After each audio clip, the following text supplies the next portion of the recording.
오늘 수업은 해상도, 화면 해상도 하고 USB 메모리를 관리하는 방법 이런 거를 좀 집중적으로 볼 건데요. 지금 컴퓨터를 사용하다 보니까 이렇게 인텔 매니지먼트 뭐 해가지고 펌웨어 리커버리 에이전트 이렇게 떴어요. 그러니까 이 인텔이라고 하는 반도체가 들어간 거죠. CPU가. 인텔 CPU가 여기 들어가 있는 거잖아요. 근데 거기에 지금 뭐 펌웨어를 업데이트한다 이런 말이 나와요. 그럼 펌웨어라는 말을 우리가 또 알아야 되잖아요. 그렇죠? 예, 펌웨어. 뭐야? 뭘 제가 블럭 잡아서 복사했는데 엉뚱하게 들어갔네. 뭐 안 된대요. 그렇죠? 잘 됐어. 안 되면 더 불편하니까.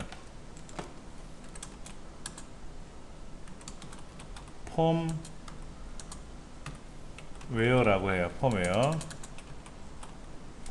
우리말로는 펌웨어. 이거는 뭐냐면 하드웨어와 소프트웨어의 중간 정도.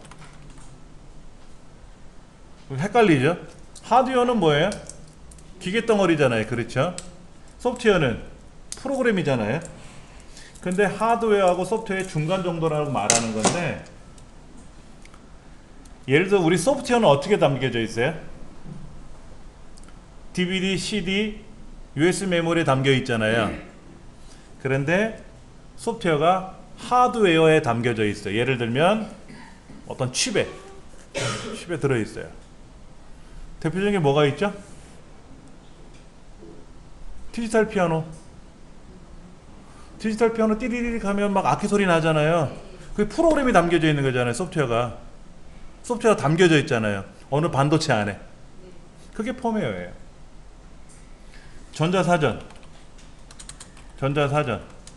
전자수첩 이런 거 있잖아요.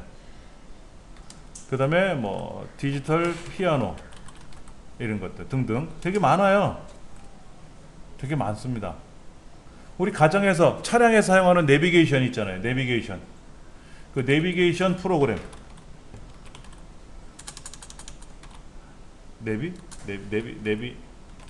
내비게이션 이렇게 쓰네. 내비게이션에 들어가는 거 업데이트하라 그러잖아요. 그게 다 펌웨어예요.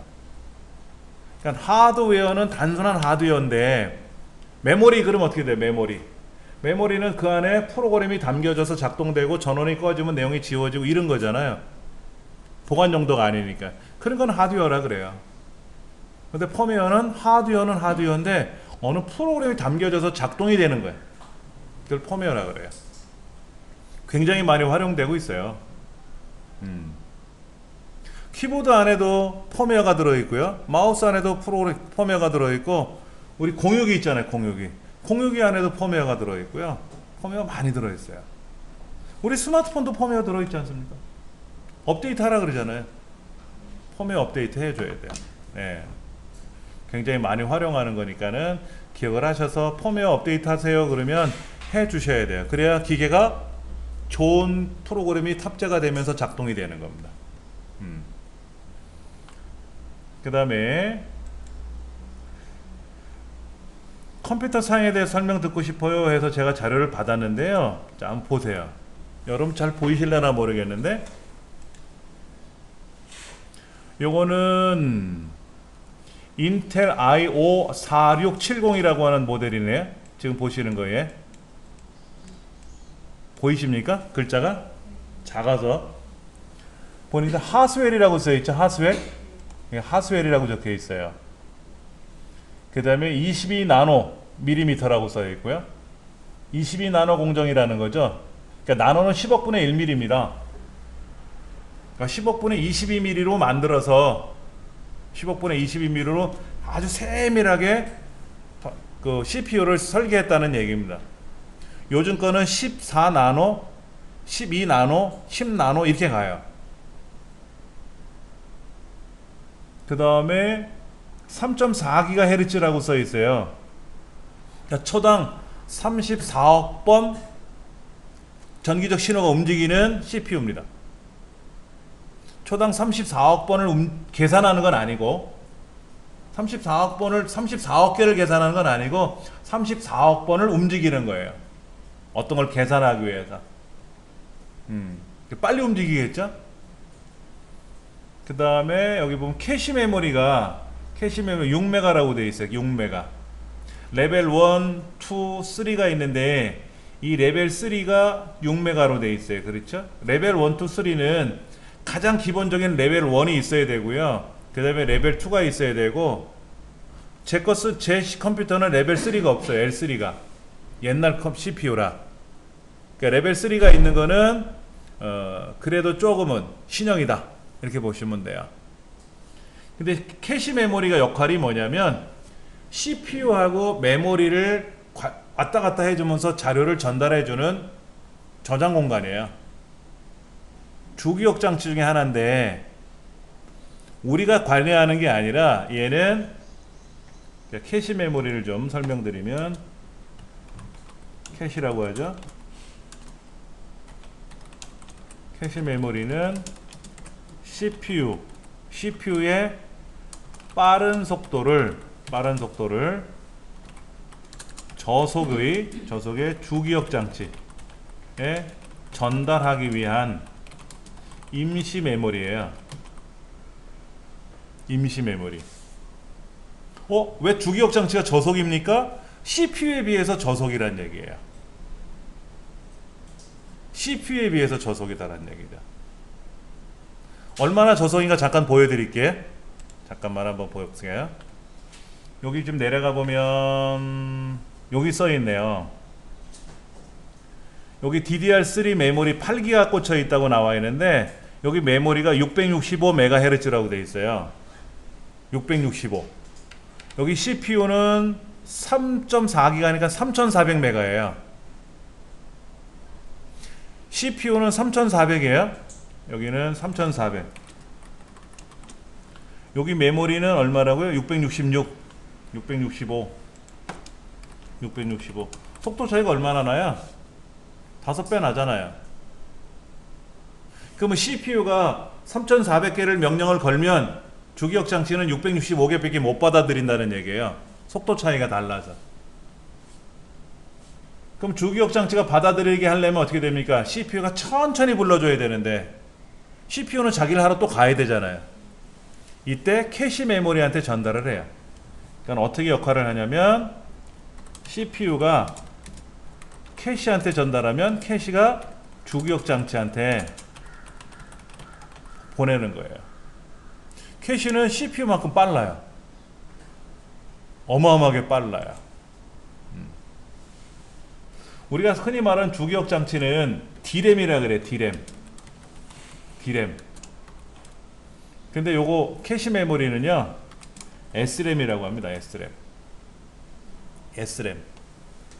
정적 램이라고도 하고 스태틱, 요거는 다이나믹, 동적 램이라고 하는데 SRAM이 캐시 메모리를 사용하는, 캐시라는 메모리는요 물리적으로 있는 게 아니에요. 원래 캐시 메모리는 논리적인 거예요. 이론적인 거. 빠르고 느린 게 있는데 빠른 애가 느린 애한테 전달하려니까 느린 애는 못 받아들이고 빠른 애는 빨리 전달하고 가야 되는데 답답하니까 미치는 거야. 그러니까 옆에서 야 그러면 빠른 뭐를 하나 만들어 놓고 거기다 전달해 주면 될 거 아니냐. 그래? 우리 캐시라고 부를까 그거를? 그렇게 이제 이론적으로 만들어 놓은 거예요. 근데 캐시 메모리 역할을 할 수 있는 메모리가, 실제 메모리가 있느냐 이거지.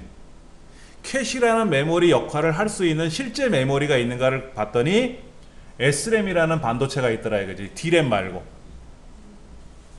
그래, SRAM을 그러면 캐시 메모리를 사용하자. 그래서 SRAM이 캐시가 된 거예요. SRAM은 부피가 커요. 가격도 비싸고요. 전기도 많이 먹어요. 그런데 엄청나게 빨라요. D램은 작게 만들 수 있고 가격도 저렴하고 전기도 덜 먹는데 SRAM에 비해서 많이 느려요. 그러니까 아주 고성능 컴퓨터는 주기억 장치를 D램으로 안 만들고 SRAM을 만들어요. SRAM을 만들면 어떨까요? 빠르겠지. 비싸서 그렇지. 만약에 우리 PC, 가정에 있는 이 퍼스널 컴퓨터를 SRAM으로 조기억 장치를 사용한다 그러면 한 1000만원 이상 갈 거예요. 부피도 소형 냉장고만 해야질 거고 그런 거 있을 거예요. 자, 그 다음에 이 캐시 메모리 용량이 커야 돼요. 캐시 메모리 무조건 용량이 커야 좋습니다. 대신에 크면 클수록 비싼 거예요. 여러분들이 인터넷상에 나가셔서 뭐 다나와라든지 용산에 나가서 뭐 이런 물건 저런 물건을 보실 거 아닙니까? 그러면 이제 CPU를 좀 볼게요. CPU에 보시면 여기 써 있어요. 14나노 공정 3.6GHz 8메가 65W 써 있어요. 그러니까 얘는 캐시가 8메가라는 뜻이고 얘는 65W 전기 요금을 65W 먹는 거고 3.6GHz고 동작 주파수가 아까 이건 얼마라고요? 3.4기가고요 22나노 공정이고 여기는 14나노 공정이고 14나노. 그 다음에 전기 요금은 어디 나올 거예요. 몇 와트 먹는다라는 게 여기 84와트 얘는 65와트. 그럼 얘는 어떤 거 볼까요? 얘는 3.7기가고요 12메가래. 캐시가 굉장히 좋죠. 95와트 전기를 좀 많이 먹네요. 그럼 보세요. 가격이 44만원 정도 되는 거예요. 이게 요즘 가장 핫하다고 하는 가장 최신 CPU예요. 뭐 자동차로 말하면 우리들이 흔히 알고 있는 대통령 전용 차량 이런 거 빼고 우리들이 알고 있는 뭐 수입 차량 가장 럭셔리한 그런 계통의 차라고 보시면 되죠. 일반인들이 꿈꾸기에는 보기에는 너무 비싸서 못하겠어 할 정도로 좋은 차 그런 종류라고 보시면 돼요. 그럼 이 CPU는 그래도 벤츠 한 300 이상 되는 아주 고가의 뭐 아우디 이런 거 수입차 몇 억짜리 그런 차라고 보면 돼요. 좋은 거예요 이 CPU도요. 요거는 이제 i7, 요건 i5는 좀 저렴해요. i3은 더 저렴하고. 이게 예를 들어서 그랜저라고 하면 벤츠고 이거는 뭐 리무진이고 이렇게 보시면 되죠. i5예요. i5 여기 i5라고 돼 있죠. i5 예.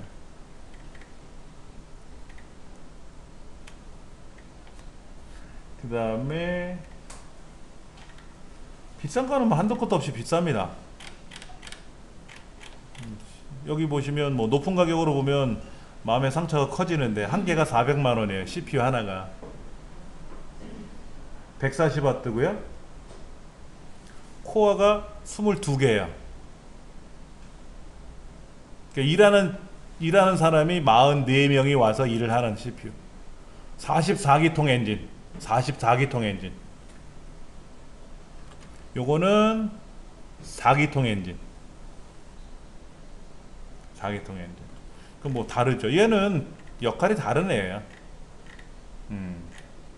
제온이라고 써 있잖아요. 제온 이거는 뭐냐면 서버용 CPU를 제온이라 그래요.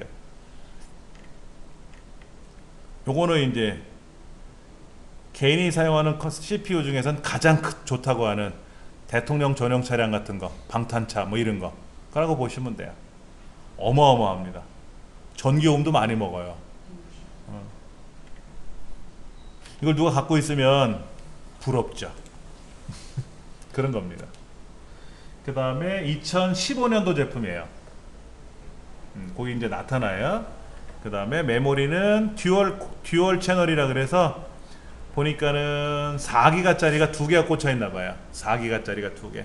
그래서 8기가예요. 8기가면 웬만한 작업은 다 해요. 포토샵이든 뭐든. 그래픽 카드도 GTX 750이에요. 7세대 10 그래픽 카드고요. 성능은 5. 요즘 나오는 게 이제 1050, 1060, 1070, 1080 나왔는데 얘는 7세대. 포토샵하고 하는데 전혀 지장 없습니다. 그래픽 작업하는데. 요즘 새로 나온 게임을 하기 위해는 버거울 수 있어요. 메모리가 1기가 밖에 안 돼서 요즘 나오는 게임을 하려면 메모리가 한 3기가 넘어가야 되거든요. 1060 정도, 1060 정도. 근데 그거 하기에는 좀 불편하고, 대신에 뭐 게임을 요즘 나오는 뭐 게임 매니아라면 당장 이 그래픽 카드를 교체했겠지만 포토샵 뭐 이런 거 하기엔 전혀 지장 없습니다. 웬만한 게임 다 돌아가고요. 최신 게임만 아니면 다 돌아가는 거죠. 굉장히 좋은 사양의 그런 겁니다.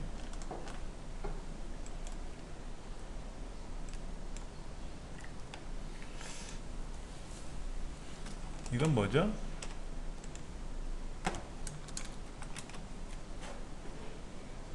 예전에 선생님께서 주신 윈도우 파일을 USB에 받았는데 그거에 다시 제 하드웨어를 깔았어요. 자, 볼게요. 윈도우를 설치한다. 여러분 윈도우 설치해 보셨어요? 윈도우를 설치하려면 뭐가 필요할까요? 설치용 윈도우 프로그램이 필요하죠. 이겁니다. 그럼 설치용 윈도우 프로그램이 어디 있어요? 구매해야죠. MS사에서 구매를 해요. DVD로 제작되어 있습니다. 그러니까 윈도우 뭐 7, 윈도우 10 이런 거는 다 DVD로 제작되어 있어요. 그럼 뭐 DVD 플레이어가 없는 컴퓨터에서는 DVD로 설치를 못하니까 불편할 거 아닙니까? 그래서 DVD 내용을 이미지로 변환을 해서 얘를 USB로 또 다시 변환을 해야 돼요. 그러니까 이 DVD 내용을 이미지로 변환하고 이미지로 변환한 내용을 다시 USB로 또 변환시켜서 넘겨줘야 돼요. 이거는 MS사에서 프로그램을 제공해줘요. 당신 정품이 있어? 그러면 이거를 이미지로 변환시켜 가지고 이걸 USB 메모리로 복사해서 쓰세요 라고. 그냥 그러면 DVD에 있는 내용을 복사해서 USB로 붙여넣기 하면 안 가나요? 가긴 가는데 설치용 프로그램이 안 가요. 우리가 알고 있는 아레안글, 포토샵 이런 거는 그냥 알맹이만 복사해서 붙이면 똑같은 정품처럼 사용을 하는데 윈도우용 설치 프로그램은 반드시 부팅 영역이 따라가야 되거든요. 부팅력이 따라가야 되는데 이 부팅력이 안 따라가면 USB 메모리 꽂아갖고 부팅을 시켜야 되는데 부팅을 못 시켜요. 그래서 이미지로 변환시킨다라는 거는 DVD에 들어있는 숨어있는 영역까지 하나의 파일로 딱 갖고 있는 거예요. 그런 건 대부분 많이들 갖고 있을 수 있어요. 우리가 이제 그거를 그 프로그램을 가지고 작업을 하는 거죠. 그렇게 되면 이제 USB로 변환이 돼서 그걸 가지고 이제 윈도우를 설치하는 거예요. 그런데 USB 받은 파일이라고 하는 건 USB로 변환된 거잖아요. 변환된 거. 이 변환된 거를 다른 USB 메모리로 복사할 수 있느냐 이걸 여쭤보신 거잖아요. 안 돼요. 안 돼요. 안 돼. 부팅 영역이 따라 안 간다니까. 내용만 눈에 보이는 거는 가는데 부팅 영역이 안 따라가요. 그러니까는 윈도우 이미지로 변환된 거를 USB로 변환시키는 과정을 한 번은 꼭 하셔야 돼요. 하셔야 돼요. 그걸 안 하면 절대로 안 돼요. 허당이네요. 그냥 급하게 옮겨도 필요가 없는 거네요. 네. 그렇게 해서 사용하시는 겁니다.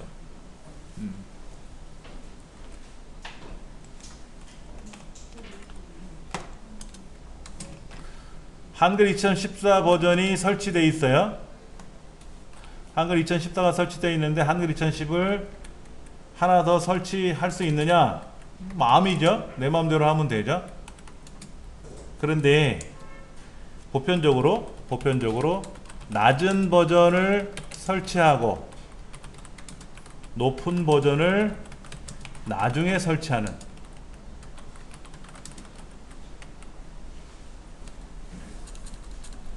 이게 보편적인 방법이에요. 낮은 버전을 설치하고 2010을 설치하고 2014를 설치할 때 이전 버전을 업그레이드 할 겁니까? 아니면 유지하겠습니까? 물어보거든요. 그러니까는 MS 오피스도 2007 설치하고 2010 설치하고 2013 설치해야지 높은 버전 설치하고 낮은 버전 설치하려고 그러면 안 되는 경우가 종종 있어요. 예. 근데 2014가 나는 없거든. 설치 프로그램이 없단 말이야. 그럼 2014를 삭제하고 2010을 설치하고 나중에 2014를 다시 설치하면 되는데 2014 설치 프로그램이 없으니까 2014를 그대로 유지한 상태에서 2010을 추가 설치해야 되잖아요. 그렇죠. 설치가 되면 상관이 없는데 설치가 안 되면 순서를 다시 바꿔야 돼요. 설치가 안 될 수 있다는 거예요. 그렇죠. 그러니까 설치할 때 설치 화면에서 이런 게 나와요. 기존 버전을 유지할 것인지 아니면은 업그레이드 할 건지. 업그레이드 하면 이전 버전을 삭제하고 새 버전을 까는 건데, 얘는 지금 높은 버전을 깔려 있고 낮은 버전을 설치하는 거니까 다운그레이드가 돼야죠. 업그레이드가 아니라. 제가 이렇게는 안 해봤어요. 그리고 해본 사람들 말로는 대부분은 안 된다라고 얘기하는데, 잠깐만요. 우리 강의실에 버전이 뭐뭐 깔려 있나 좀 볼게요. 한글 2010이 설치되어 있어요. 그렇죠? 여기다 2007을 설치하면 과연 될까 이거지. 거꾸로 2010이 깔려 있으면 당연히 2014 깔립니다. 그거는 당연히 깔려요. MS 오피스 같은 경우도 2007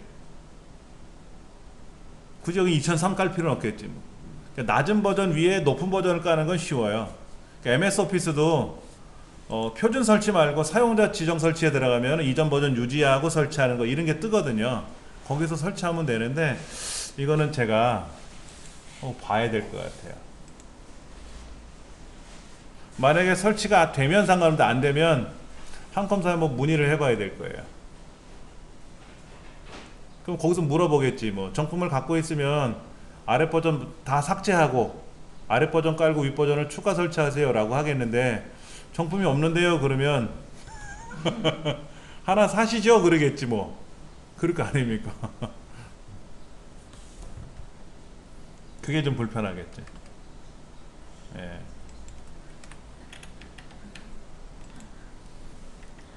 그 다음에 이제 포토샵 설치하는 거는요, 포토샵 설치 같은 거 이제 중요한 게 이런 거예요.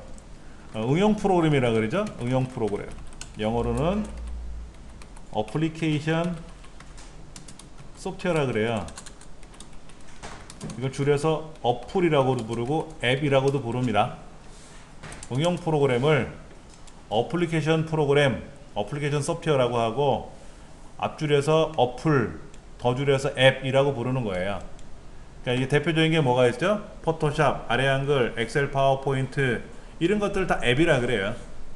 스마트폰에서만 쓰는 게 앱이 아니라 본래 앱이라는 말이 어플리케이션이라는 말에서 줄여온 거거든요. 그러니까 프로그램을 다 앱이라 그래요. 예.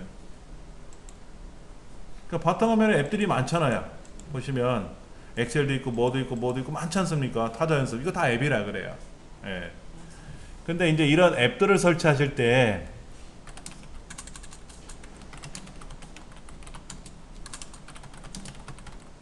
첫 번째 무료 프로그램 같은 경우에는 설치 과정에서 스폰서 프로그램을 동반 설치하는 경우,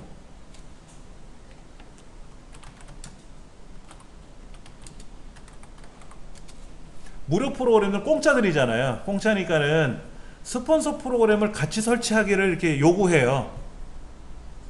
의무는 아닌데 옵션으로 선택하라고 나오는데 일반 사용자들은 모르니까 그냥 다음 눌러버리거든요. 그러면 그냥 막 어마어마하게 들어와요. 하나 보여드릴게요. 여러분 굉장히 주의하셔야 됩니다. 제가 프로그램 자료실에다가 제가 자주 쓰는 프로그램들을 넣어놓고도 써요. 그 중에 프리메이크 컨버터, 프리메이크 다운로더 이런 게 있는데 이 프리메이크 비디오 컨버터라는 말은 뭐냐면 이 프로그램은 동영상 같은 경우 있잖아요. 동영상을 변환시키는 거예요. 예를 들면 A라는 동영상, B라는 동영상을 끊어서 촬영했어. 중간에 촬영하고 스톱.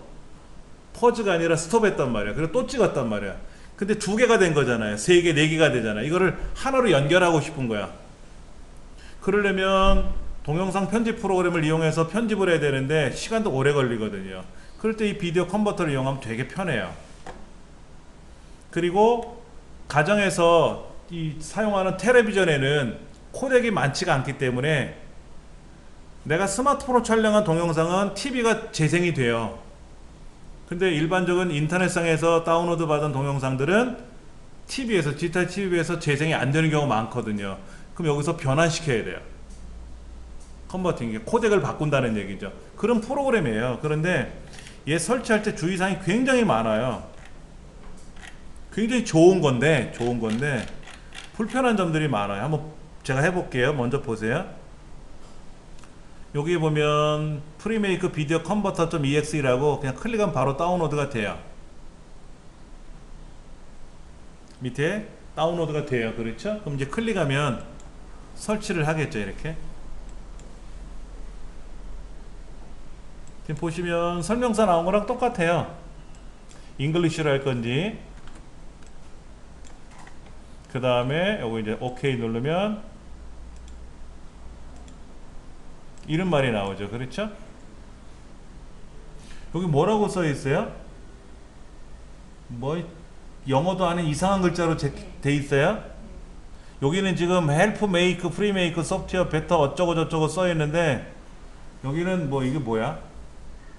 그럼 이런 거 얘를 빼면 얘가 멈추면 당연히 선택을 해야 되는데 얘는 해제를 해도 눌려지거든요. 반드시 해제하셔야 돼요. 자, 이런 게 나와요. 여기 좀 보시면 설치하는 과정에서 이렇게 떴거든요. 이렇게 인스톨레이션 컴플레이트, 그냥 한 번에 쭉 할 거냐 아니면 네가 알아서 할 거냐. 바탕화면에 잠깐만, 제가 이거를 영어로 설치하지 않고 어느 나라 말로 했나요? 이건 바탕화면에 뭐 아이콘을 잠깐만요. 끝낼게요. 말이 우리나라 말이 아니라서 영어도 아니고 다시 한번 해볼게요. 실행 잉글리시, 분명 잉글리시 했는데 그렇죠? 오케이. 이제 나온다. 똑같은 거 떴어요. 그럼 이거 빼야 돼. 이거 빼야 돼. 자, 똑같이 떴어요. 이제 떴어요.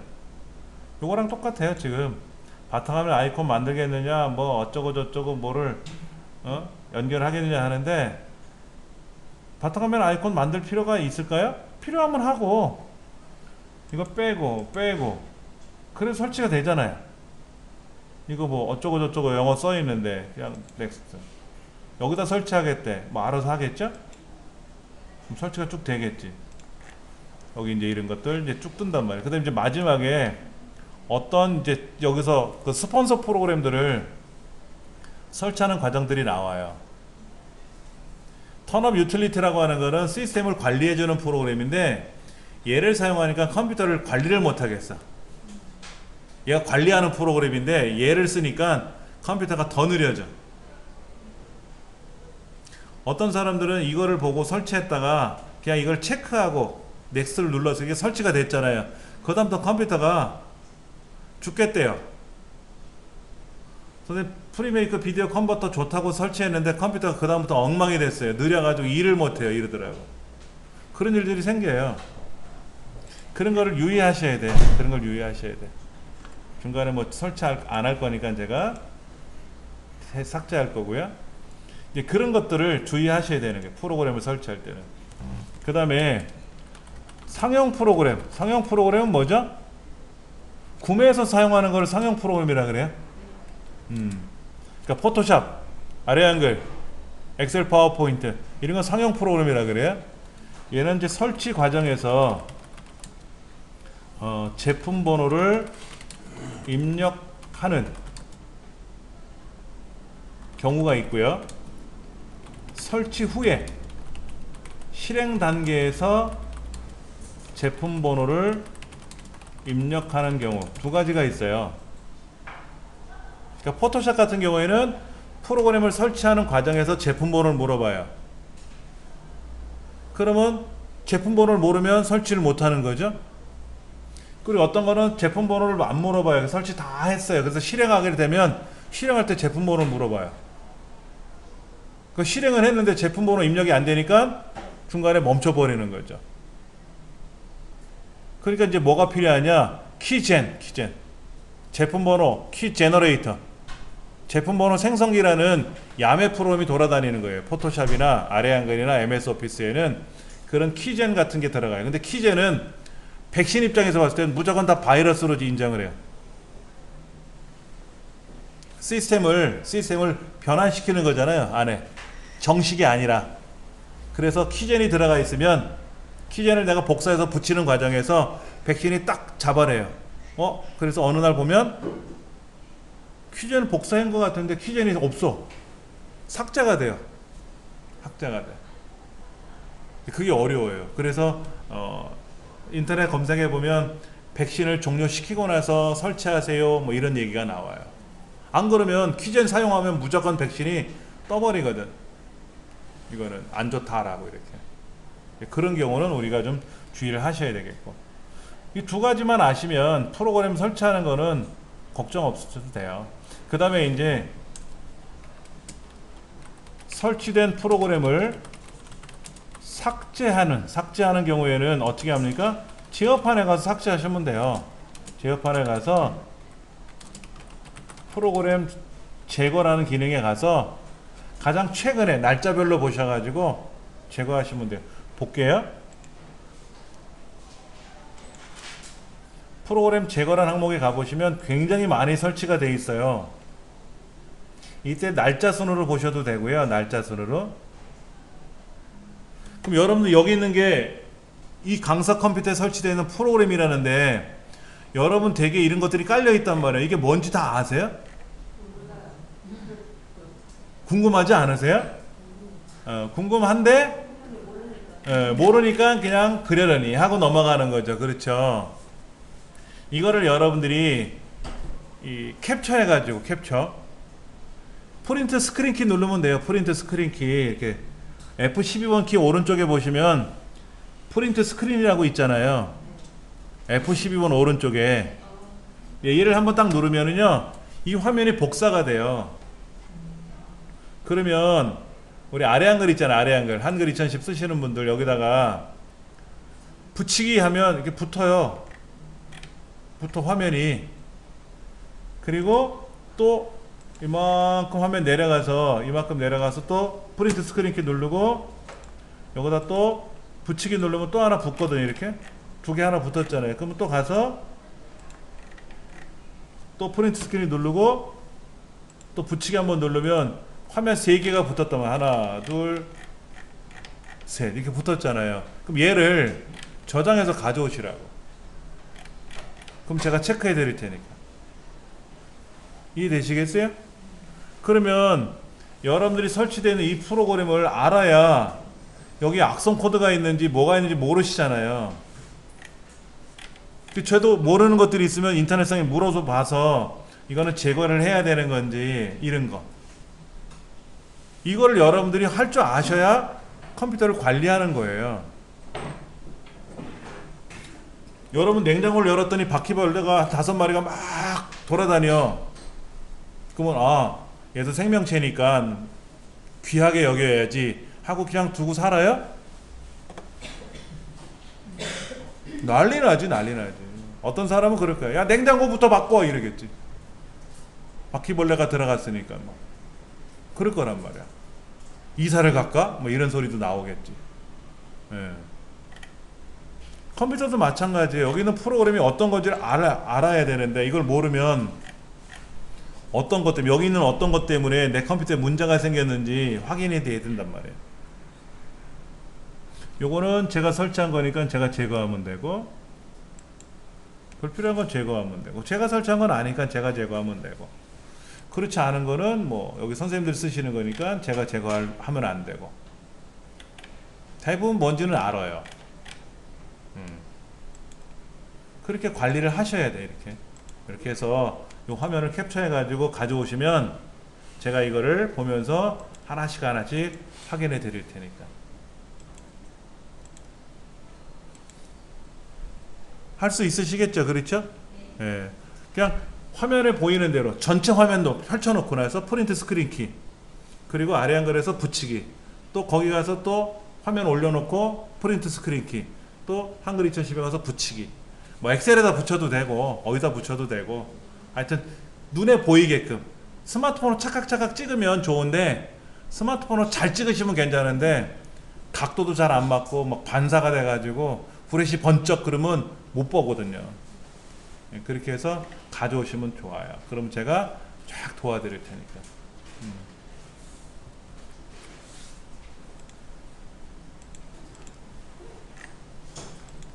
선생님, 키젠이라는 프로그램이 있는 거예요? 어떤 건? 키젠 방금 말씀드렸잖아요. 키젠은요, 키젠 같은 경우는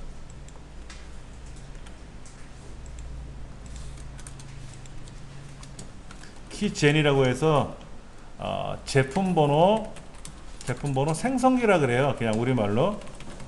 얘는 정품이 아닌 제품을 정품화 시키는 프로그램이에요. 그러니까 제품 번호를 생성을 해야 이 제품 번호에 맞춰 가지고 정품이 아닌 걸 정품화 시켜야 될 거 아닙니까? 그래야 프로그램을 설치한다 그랬잖아. 아까 제품으로 입력을 해야 설치를 할 거 아닙니까? 예. 근데 이거는 누가 만드냐? 한컴사에서 한컴 제품 키제를 만들어서 배포하진 않겠지. 그럼 그 중에 누군가가 머리 좋은 사람이 만들어서 이걸 배포할 수도 있겠죠. 그럼 뭐 남는 게 있다고? 그렇잖아요. 입장 바꿔 생각해 보세요. 제가 키젠을 만들었어. 막 배포해. 뭐 하려고? 뭐 봉사활동 하려고 만들어요? 아니잖아. 그 키젠 안에 뭔가가 다 들어가요. 그게 득이 되지는 않아. 나한테 손해가 되면 손해가 됐지 득이 되지는 않는데, 당장에 포토샵을 설치해야 되니까 키젠을 이용해서 쓰는 거예요.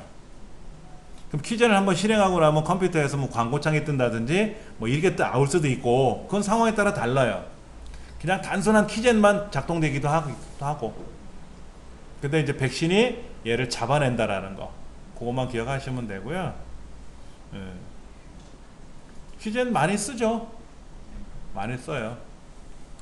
위험한 프로그램 중에 하나인데, 예. 근데 이거 없으면 사용을 못 하니까.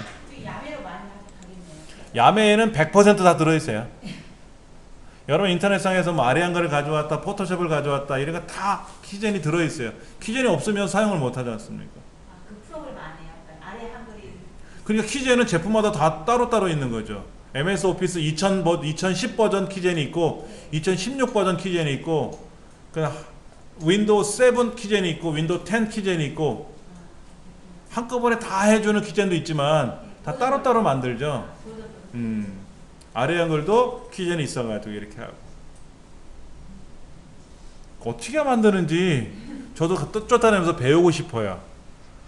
그 사람들 잘하잖아. 개발자 입장에서는 미운 사람들이지만, 네. 그런 겁니다. 그건 법적으로 안 걸리나 보죠? 키센 번호 만드는 거. 왜 안 걸리겠습니까? 원래 불법을 하는 거죠. 그게 너무 급속도로 퍼지니까 키젠을 만든 사람을 잡는 것보다는 그런 키젠을 이용해서 제품 번호를 생성해서 들어오는 제품을 막는 게 편하지. 그러니까 이런 거예요. 여러분들 생각해 보세요. 내가 프로를 하나 만들었어. 그럼 거기다 일련 번호를 만들어 주거든요. 이 제품 번호는 뭐뭐뭐뭐뭐 이렇게 1, 2, 3, 4 이렇게. 근데 저쪽에 있는 사람이 17 그랬어.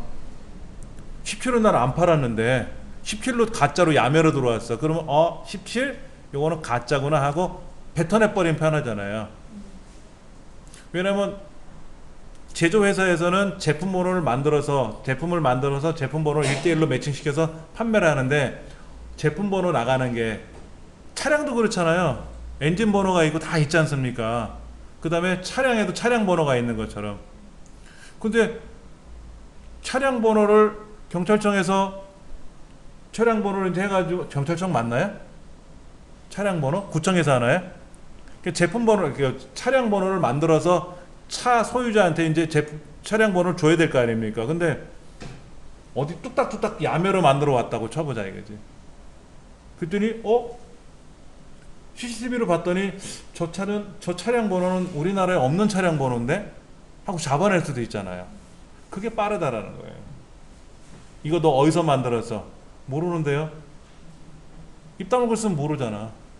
그것보다는 키젠을 만든 사람을 잡아내고 이걸 하는 조치를 취하는 것보다 키젠을 이용해서 제품을 생성시키는, 정품화시키는, 생성하는 과정을 무력화시키는 게 낫다라는 거죠.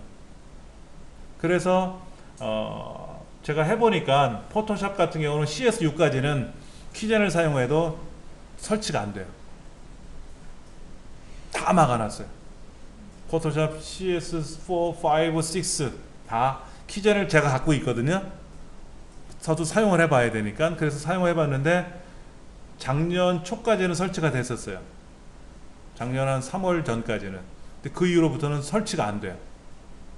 안 돼요. 그러니까 아도비사에서 다 막아요.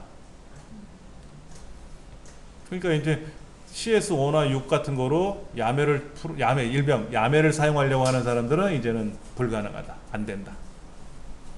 그러니까 천상 CC 버전을 구매해라. 그러니까 CC 버전을 구매하려니까 돈 들잖아요. 그러니까 CC 키젠을 만드는 거야. 이제 또 잘하는 사람들이. 그래서 제가 CC 버전의 키젠을 이용해서 한번 해봤어요. 테스트를 해봤는데 그건 설치가 돼요. 그건 설치가 돼요. 예. 그러니까 이제 난리가 난 거죠. 또 아도비사에서는. 그럼 CC 버전도 키젠을 무력화시키게끔 서버를 이제 다시 강화시켜야겠지. 그렇게 하는 겁니다. 다 서로.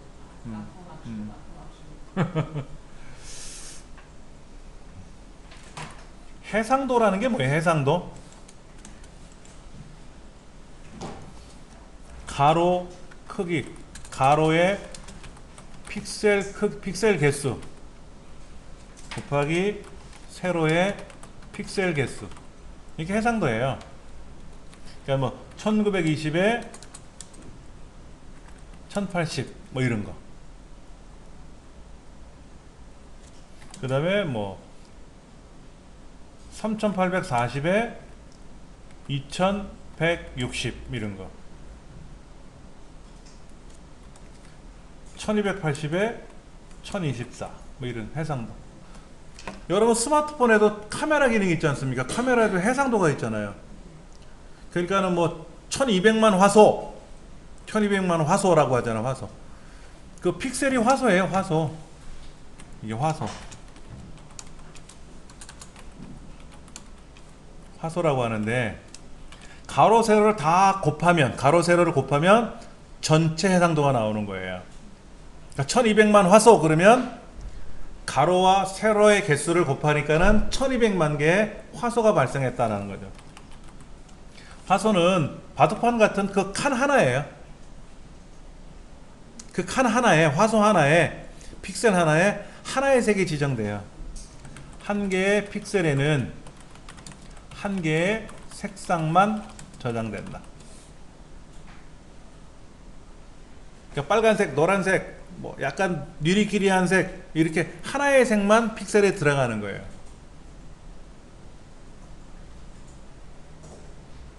그래서 1920을 우리는 뭐라고 부르냐면 풀 HD라 그래요.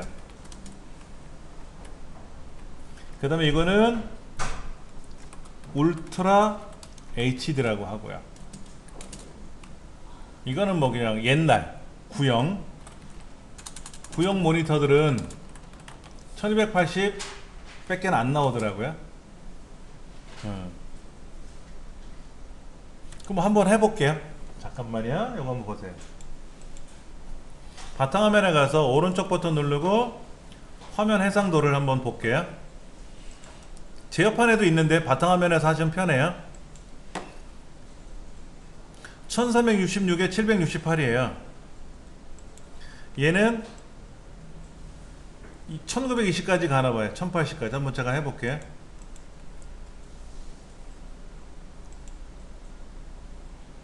화면에 여기 보이세요? 이렇게 지금 색깔 이상한 거 보이세요? 여기 녹색 같은 거요? 여기가 이제 녹화되는 영상 크기예요. 이게 녹화되는 영상의 크기인데 해상도가 높아지면 글자가 작아져요. 해상도가 높으면 글자가 작게 보이니까 불편하다 이거야. 그래서 이거를 1366에 이렇게 해놓고 보면 여러분 보시기 어떻다? 쓸만하더라. 글자도 제법 크게 보이잖아요. 그래서 이렇게 보는 거예요. 제가 개인적으로 공부하는 모니터라면 1920으로 봐야지. 모니터 크고 좋잖아요 이거. 그런데 저만 보는 게 아니죠. 여러분들이 보시기에 불편하잖아요. 그래서 해상도를 낮춰서 보고 있는 것 뿐이죠. 그런데 이제 이게 해상도를 낮추고 높이고 하는 과정에서 해상도를 바꾸면 주파수가 또 달라질 수 있어요. 주파수가 여기는 주파수가 60Hz 하나만 있어요. 주파수가 60Hz 하나만 있어서 이 크기를 변경해도 문제가 없나 봐요. 근데 제가 사용하는 옛날 모니터들, 옛날 2:3 모니터 있잖아요. 옛날 17인치, 19인치라는 거. 얘네들은 주파수가 다양하게 나와요. 그래서 60Hz, 65Hz, 70Hz, 뭐 120Hz. 그래서 주파수를 높이면 글자가 선명하게 나와요. 옛날 구형이라서 그런 것 같아. 네. 그러다가 이제는 이제 LED 모니터로 들어가니까 굳이 주파수를 바꿀 필요가 없는 거예요. 깔끔하게 한 주파수만 있어도 글자가 선명하게 나오는 거죠. 지금은 이런 의미가 없는 거죠. 구형들은 이게 여러 가지 나올 수 있어요. 근데 주파수가 높으면 색상이 잘 나와요. 혹시 이런 말 들어보셨나 몰라요? 여러분들 컴퓨터를 사러 가시면 컴퓨터만 사시는 경우도 있지만 모니터도 사셔야 될 거 아닙니까? 모니터를 한번 더 볼래요. 모니터 27인치 형인 것 같고요. 용어를 좀 아셔야 돼요. 용어 여기 제가 이렇게 좀 복사를 해서 한번 보여드릴게요.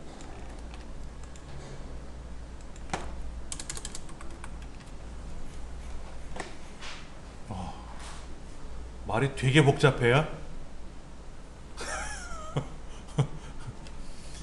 27인치형, 옛날 27인치 형태처럼 보인다. 가로 대각선을 재보면 27인치가 나온다 이거고, 와이드가 지금 우리 16:9 넓게 나오는 비율이잖아요. 그 다음에 PLS가 뭐지? 광시야각이래요.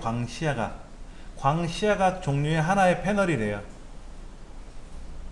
그러니까 패널이라는 말은 화면 장치입니다. 이 모니터 화면 장치 만들 때 옆에서 봐도 잘 보이게끔 패널을 만드나 봐요. 그게 이제 PLS 방식으로 만들었다고 하는 것 같아요.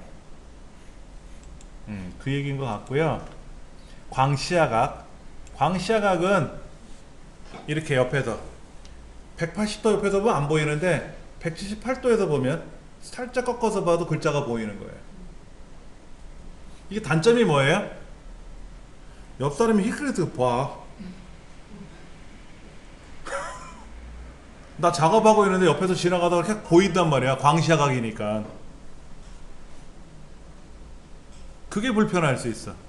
그래서 보호 필름을 또 붙여. 옆에서 보면 안 보이게끔. 집에서 볼 땐 상관없지. 집 가족들이 옆에서 이렇게 슬쩍슬쩍 봐도 잘 보여야 좋잖아요. 그렇죠? 이게 해상도입니다. 풀 HD라 그래서 1920 가로 해상도, 세로 해상도. 그러면 그 가로 세로를 1920, 1080으로 나누면 모눈 종이처럼 잘게 쪼개질 거 아닙니까? 그 크기가 0.311mm. 0.311mm. 그 다음에 5ms는 뭐냐면 반응 속도예요. 컴퓨터에서 글자를 탁 치면 화면에도 글자가 탁 친 게 나타나야 되잖아요. 내가 A라고 쳤는데 한참 있다 A가 뜨면 옛날 형광등 껌뻑껌뻑 하는 것처럼 그러면 일 답답해서 못 하잖아요. A 그랬더니 한참 있다가 A 그래. 답답하잖아. 막 글자를 치면 똑같이 글자 치는 대로 나타나죠?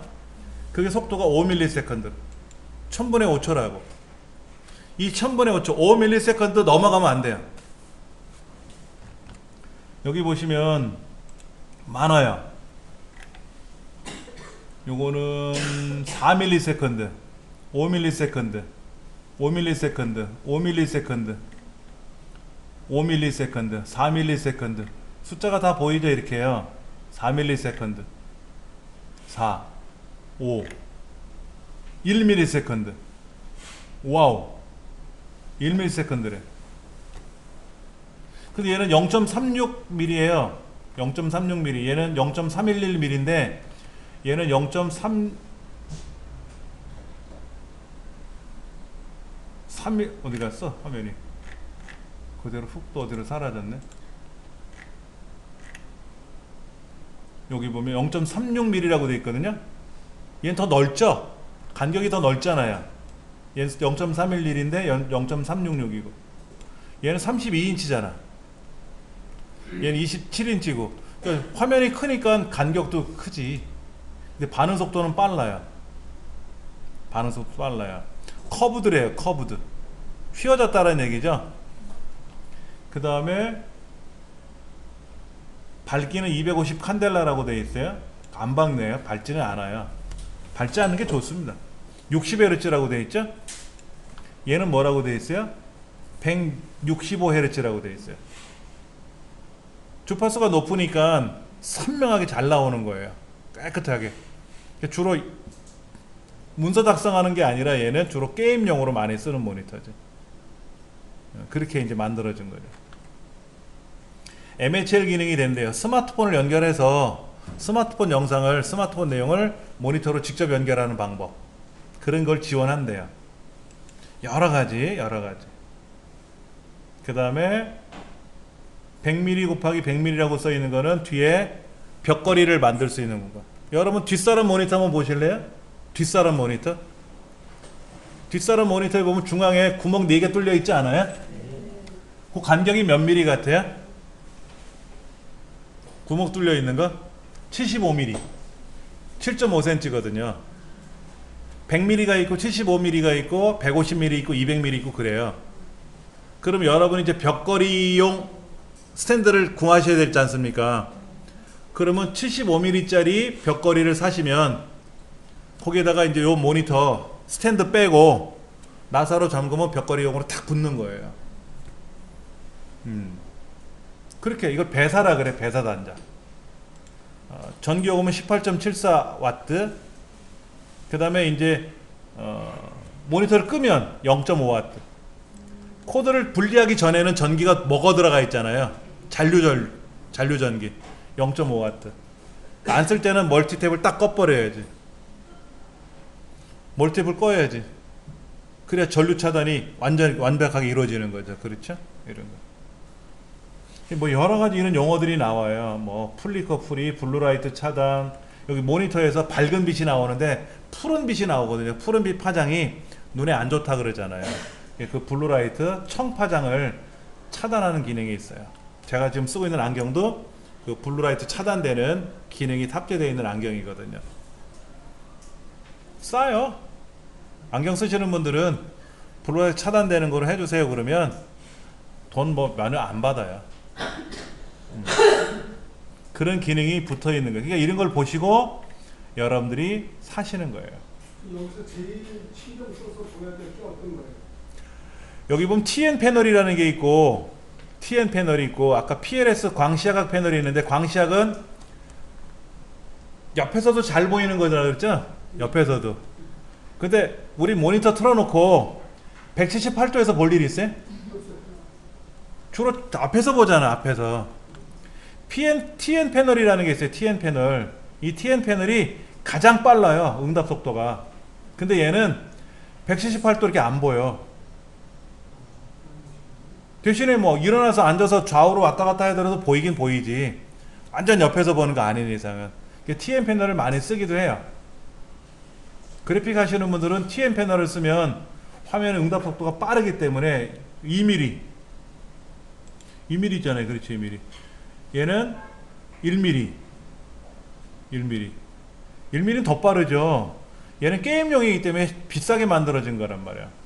24인치 27인치인데 금액은 많이 차이 나잖아요. 밀리미터세컨드짜리 사시면 좋아요. 응답 속도 이게 빠른 거니까. 그리고 정지된 영상을 작업하시는 분들, 사진이나 이런 걸 작업하시는 분들은 주파수에 상관없지만 게임이라든지 빠른 영상을 편집하는 사람들은 주파수가 높아야 돼요. 그리고 화면에서 미세한 움직임이 슬로 비디오 같은 게 깨끗하게 나오거든요. 그런 걸로 연습을 그런 거로 작업을 해야, 작업하는데 덜컹덜컹 튕기면 안 되잖아. 물 흐르듯이 매끄럽게 움직여야지. 예. 뭐 커브들을 보시던 뭐 평면을 보시던 상관은 없어요. 그 다음에 이제 틸트는 이렇게 모니터를 당기면 꺾이잖아요. 앞뒤로 꺾이는 거, 이게 틸트. 엘리베이션, 오르락 내리락 하는 거. 그 다음에 피벗, 모니터를 90도 이렇게 돌릴 수 있는 거. 그런 게 있으면 좋아요. 우리 모니터 안 돌아가잖아요. 왜냐면 밑에 받침대가 이렇게 달려 있어서 안 돌아가요.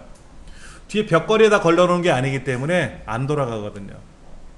그럼 이제 뒤에 벽걸이, 배사 그거를 이용해서 벽걸이를 걸어놓으면은 뭐 오르락 내리락 뭐 그 다음에 좌우로 180도, 90도 이렇게 돌려도 되겠죠. 일부러 그렇게 쓰죠. 그래서 한글 2010 문서 작성할 때는 세로 문서를 많이 작성하니까 모니터를 돌려놓고 작업하면 수월하죠. 그때 키보드로 명령을 주면 돌아가요. 컨트롤 알트 오른쪽 보세요. 돌아갔잖아요. 컨트롤 알트 위쪽, 그럼 정상적으로 다시 나타나고, 컨트롤 알트 키 누르고 좌우 상하 방향 키 있잖아요. 눌러보세요. 화면이 막 돌아가요.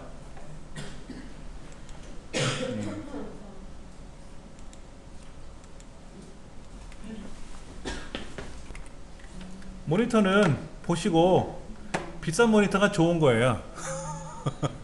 비싼 모니터가 좋은데 문제는 어떤 분이 사진 편집한다고요, 영상 편집한다고 울트라 HD를 사셨어요. 울트라 HD 한번 볼게요. 울트라 HD라고 하는 거는 해상도가 높은 걸 말해요.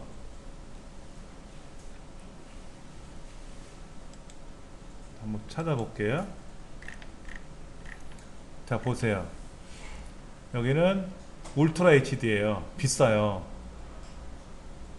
그러니까 34인치니까 우리가 지금 갖고 있는 이 모니터 있죠? 이 모니터를 가로 2개, 세로 2배 늘렸다고 생각하시면 돼요. 해상도를.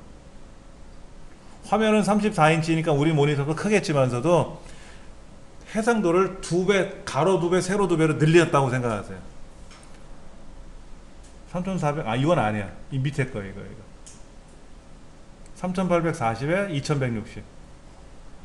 그러면 뭐 글자가 어마어마하게 작게 나오겠죠? 그러니까 포토샵 같은 거 작업할 때 정밀한 작업이 아주 좋죠. 근데 문제가 뭔지 아세요? 인터넷 실행하면 이 글자가 못 읽어. 너무 작아서. 그 이분이 뭐라고 하시는지 아세요? 해상도가 너무 좋아서 좋은데 글자가 안 보여요. 그래서 해상도를 낮췄어요 그러더라고. 그럼 뭐하러 그 모니터를 사? 그렇잖아요. 해상도를 높여서 써야 되는데 글자가 작다는 이유로 해상도를 낮추면 리무진 사가지고 너무 크니까 불편해. 그래서 티코 사고 다닌다는 거야. 말이 안 되잖아. 그렇죠. 용도에 맞는 걸 사야 돼. 용도에 맞는 걸. 그런 걸 보시고 잘 사셔야 돼요. 그러니까 여기 보세요. 이거 40인치짜리인데 얼마나 좋습니까? 비싸죠. 비싸요. 아무래도 비싸요. 그리고 얘는 배사가 20mm, 20mm. 20cm, 20cm, 200mm, 200mm니까 20mm가 200mm. 그러니까 이제 벽에다 벽걸이식으로 쓰는 건데 아무래도 부피가 크니까 간격이 좀 넓겠죠. 그렇죠? 좋죠. 많아요. 여기 LG전자에서도 나왔어요. 이런 텔레비전은요, 이런 모니터는요, 우리가 지금 보고 있는 방송 있잖아요. 드라마나 이런 걸 16개를 놓고 볼 수 있어요. 16개. 예. 비싼 거 좋은 거 많죠. 비싼 거 좋은 거 많아요. LG에서도 나왔고, 보세요. 비싸잖아요. 70만원. 아무래도 울트라는 비싸요. 울트라 말고 그냥 일반적으로 많이 쓰는 게 1920짜리 그 풀 HD 모니터니까 대부분 다 풀 HD 되잖아요. 1920 지원하잖아요. 그렇죠. 그러면 얼마나 24인치면 우리 지금 모니터가 24인치 될 거냐? 이 정도면 충분하잖아요. 그렇게 안 비싸요. 15만원대면 돼요. LG도 15만원 안 되잖아. 굉장히 좋은데. 네. 굉장히 좋아요. 알파스캔 같은 경우에는 전문 모니터거든요. 전문 모니터. 그래서 아까 그 LG는 일반 모니터고, 이거 일반 모니터고, 여기도 뭐 게임 모드 지원한다고 써있네. 잘 만들었네. 근데도 14만원이야. 싸네. 알파스캔 같은 경우 굉장히 좋죠. 제조회사가 굉장히 많은데요. 우리나라에서 유명한 건 삼성, LG, 이는 다 아는 거고, 그러지 않고 많이 쓸 수 있는 이제 브랜드들이 너무나도 많죠? 너무나도 많아요. 와. 오리온 정보통신도 있나? 네. 오리온 정보통신 옛날 건데. 네. 요즘 알파스캔 쓰세요. 알파스캔. 알파스캔 좋아요. 알파스캔. 알파스캔은 삼성이나 LG보다 훨씬 좋습니다. 어디 제품인데 어디 거는 알파스캔이요? 네. 알파스캔이요. 아니 만드는 나라. 제조회사는 뭐 우리가 흔히 말하는 삼성, LG 이런 거는 아니죠. 예, 대기업 브랜드는 아닌데 제가 써본 경험상으로 알파스캔은 그래픽 하시는 분들 굉장히 잘 쓰시는 모니터 중에 하나입니다. 영상 작업하시는 분들은 특히 뭐 영화 감독님들 영화 촬영장에 보면 이렇게 텔레비전 하나 틀어놓고 모니터 보고 작업하시는 거 있죠? 그거 조그만 것들 몇백만 원이에요. 그건 비싼 겁니다. 그래서 일반적인 모니터로 사용하는 거, 컴퓨터 모니터로 사용하는 것 중에서는 알파스캔 굉장히 좋아요. 기능이 잘 되어 있고요. 혹시 강화 유리가 되어 있으면 강화 유리로 된 걸 사시는 것도 좋아요. 강화 유리는 앞에다가 방탄 유리를 붙인 겁니다. 물걸레로 빡빡 닦아도 되죠. 얘는 앞에 손으로 만지면 영상 울그러집니다. 근데 강화 유리를 붙여 놓으면은 뭐 돌멩이 집어 던져도 견디니까. 베젤도 얇아요. 그렇죠? 굉장히 좋아요. 우리 애들 이걸 쓰고 있는데 알파스캔 거를 좋더라고요. 질리지가 않아. 기능이 굉장히 좋아요. 네.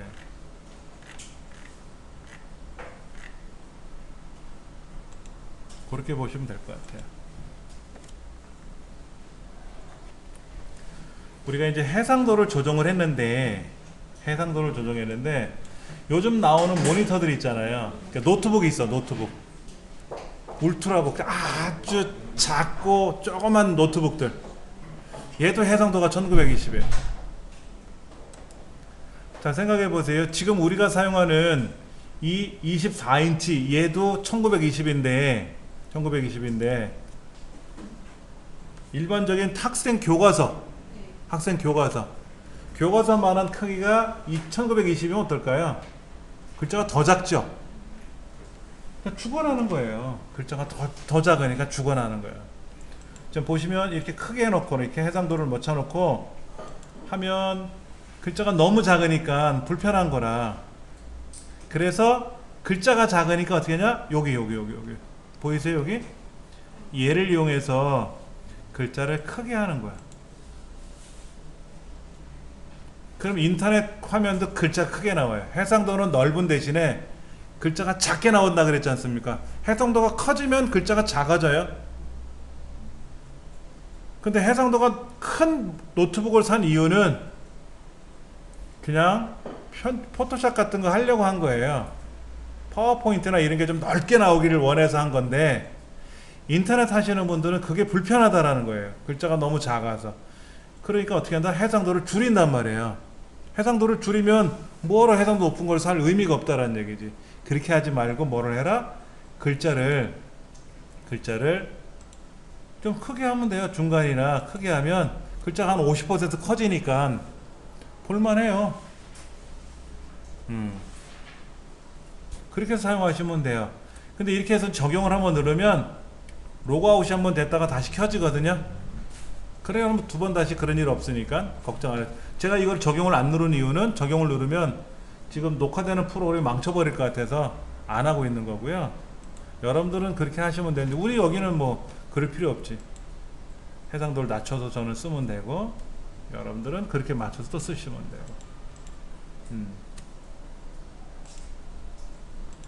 그렇게 하면 편하다라는 거죠. 그러니까 해상도가 커지면 상대적으로 글자는 작아진다. 그렇죠? 이 해결 방법은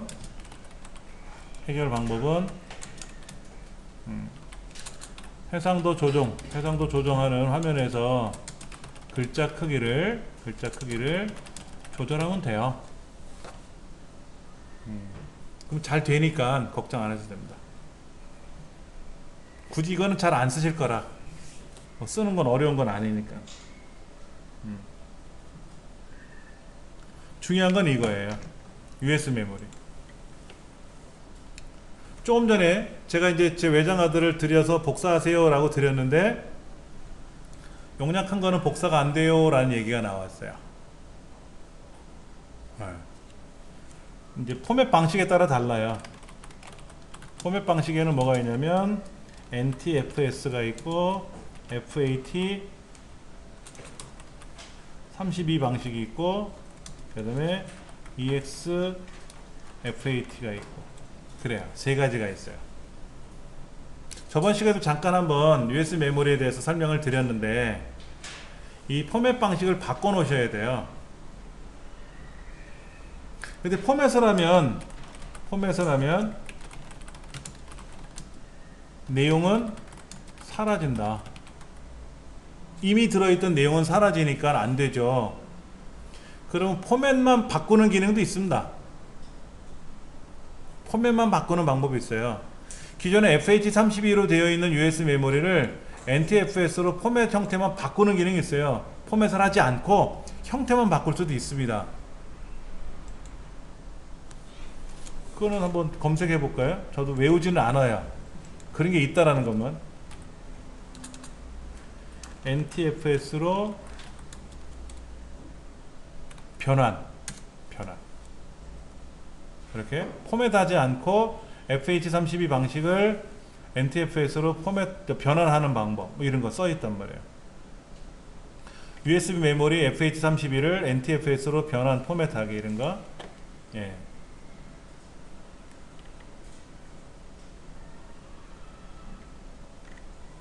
여기 뭐 말들이 나와 있어요. 어쩌고 저쩌고 이쩌고 저쩌고 이런 말들이 나와 있는데, 어려운 말이 나와 있어요. 제가 한번 블럭 잡아서 복사해서 여기다 한번 붙여볼까요? 이게 복사해서 붙여졌나? 붙었는데 정신이 하나도 없이 붙었네.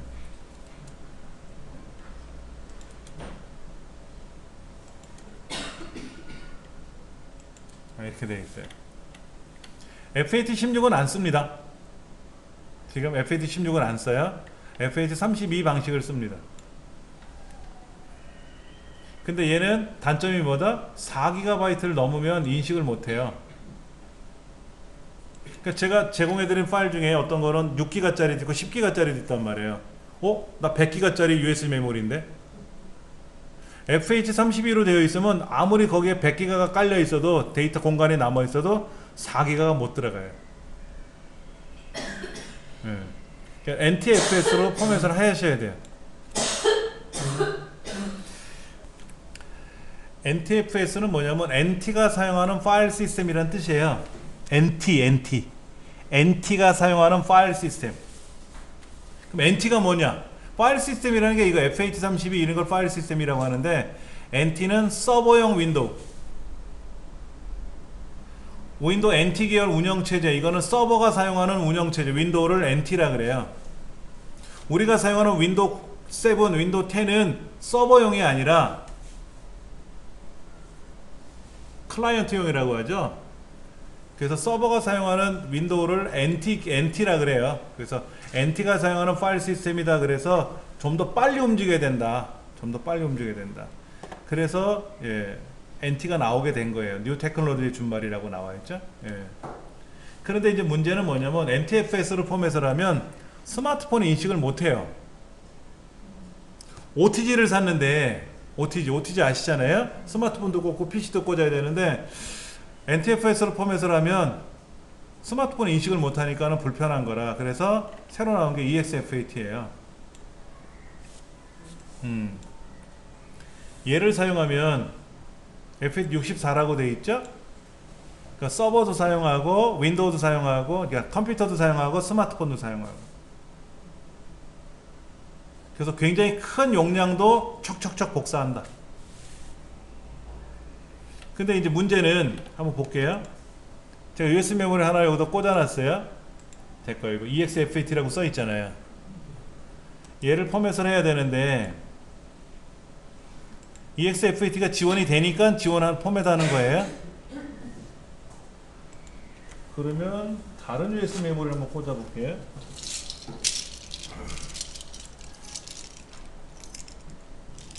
얘를 한번 꽂아볼까요? 얘는 어떤 건가? 요건가요? 뭐가 껴들어가 있네. 자, 얘를 포맷을 하려고 가보면 EXF8 지원되죠. 그렇죠? 이렇게 포맷하면 돼요. 잠깐만, 또 다른 거. 얘는 어떤 거 한번 볼게요.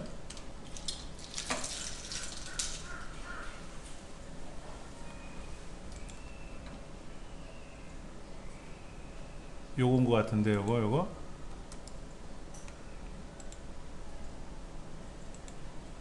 EXF8가 지원되네요. 그렇죠? 지원이 되면 하는 거예요. 지원이 안 되면 못 합니다. 그러면은 다른 USB 메모리를 한번 더 꽂아 볼게요. 얘는 어떤가?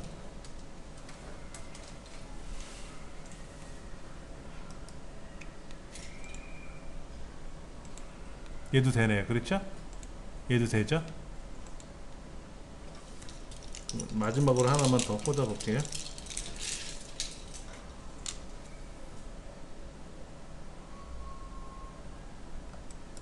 얘는 용량이 2기가 밖에 안 되네. 그렇잖아요. 2기가니까 NTFS로 포맷할 필요도 없고, 그렇죠. 이거로 포맷할 필요가 없잖아요. 어차피 4기가를 들어갈 공간도 없는데, 그렇지 않습니까? 근데 NTFS로 포맷을 하면 빨리는 움직여요. 여기 이 FH32 방식보다는 NTFS로 포맷을 하면 빨리 움직입니다. 그러니까 지금은 2기가짜리니까 굳이 4기가짜리가 복사가 될 공간도 없지만서도 NTFS로 포맷을 하면 기존의 FH32 방식보다는 빨리 움직이니까 좋아요. 어차피 뭐 용량 큰 거를 복사할 공간도 없으니까. 그런데 그 다음에 하드디스크는, 외장 하드나 하드디스크는 100% NTFS로 포맷되어 있습니다. 하드디스크는 무조건 NTFS로 되어 있어요. 다른 방식으로 포맷을 못할 거로 알고 있습니다. 못해요. 그러니까 이게 하드 디스크든 SSD든 간에 무조건 포맷 방식이 NTFS로 고정되어 있어요. 외장 하드들은, 하드나 외장 하드들은. 그러니까 다른 방식으로 포맷을 못 합니다. 예. 그러니까 여러분 USB 메모리를 그렇게 포맷을 해놔야 스마트폰도 사용할 요량이라면 EXFAT로 포맷을 해놓으셔야 되고, 그래야 아까 5기가짜리 10기가짜리도 공간이 널널하니까 척척척 복사하기가 가능하다는 거예요. 그러면 여기에 NTFS 포맷하는 방법은 오른쪽 버튼으로 포맷할 때 이렇게 바꿔주면 되는데 그러지 말고 어떻게 해라? 그냥 변환하는 방법. 여기 있어요. 컨버터.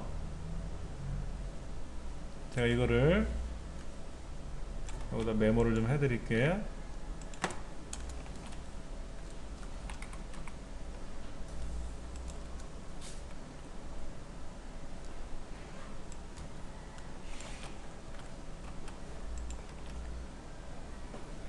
이렇게 써 있어요.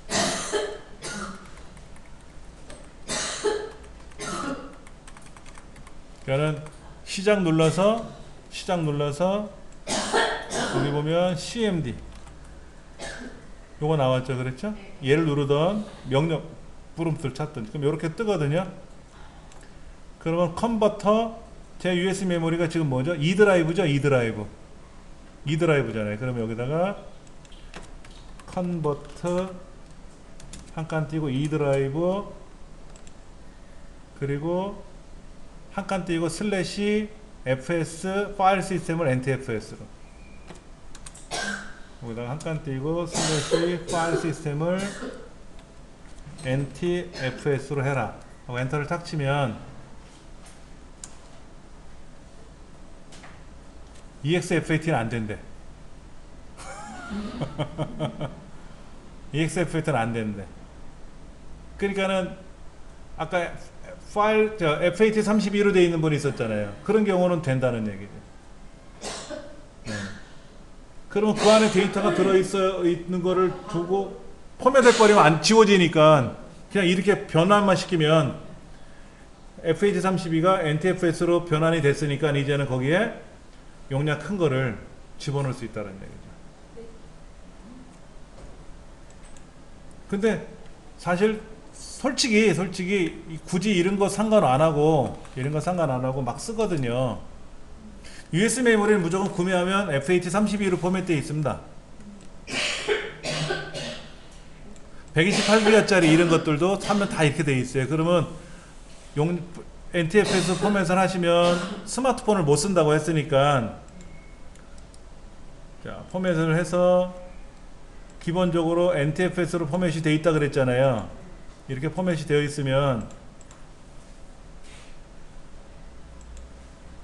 이게 FAT32로 되어 있으니까 이 안에 이제 데이터를 복사해서 붙일 때 용량 큰 걸 못 붙인다 그랬잖아요. 그 불편한 거야. 그럴 때 이런 명령을 이용해서 쓰면은 자, 변환하잖아요. 지금 변환하고 있거든. 보세요. 깨졌잖아. 지금 멈춰있죠? 됐네 이제.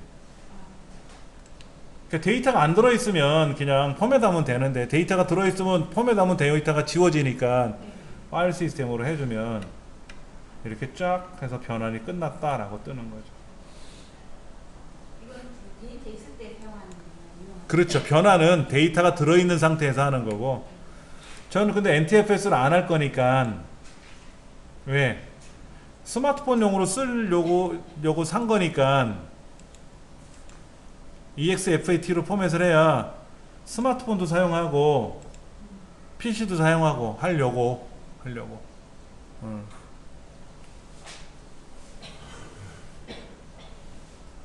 근데 이제 저 디지털 그 TV 있잖아요. 우리 가정에 있는 TV. 이 TV는 단점이 있어요. NTFS 포맷이 지원이 되고요. 요거다 하나 메모를 해드려야 되겠다. NTFS 방식 그 다음에 아까 FAT32 방식, 디지털 피아노네. 디지털 TV. 디지털 TV에서는 방식을 인식해야, 그러나 EX FAT 방식을 인식하지 못한다.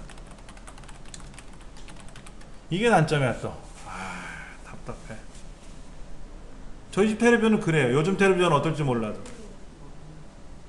그러니까는 제가 영화를 하나 다운로드 받아서 영화를 보고 싶은 거야. 텔레비전으로 크게. 변환 다 했단 말이야. 그러면 USB 메모리에다가 복사를 딱 했단 말이야. 복사를 해서 TV에다 꽂았더니 인식을 못하는 거야.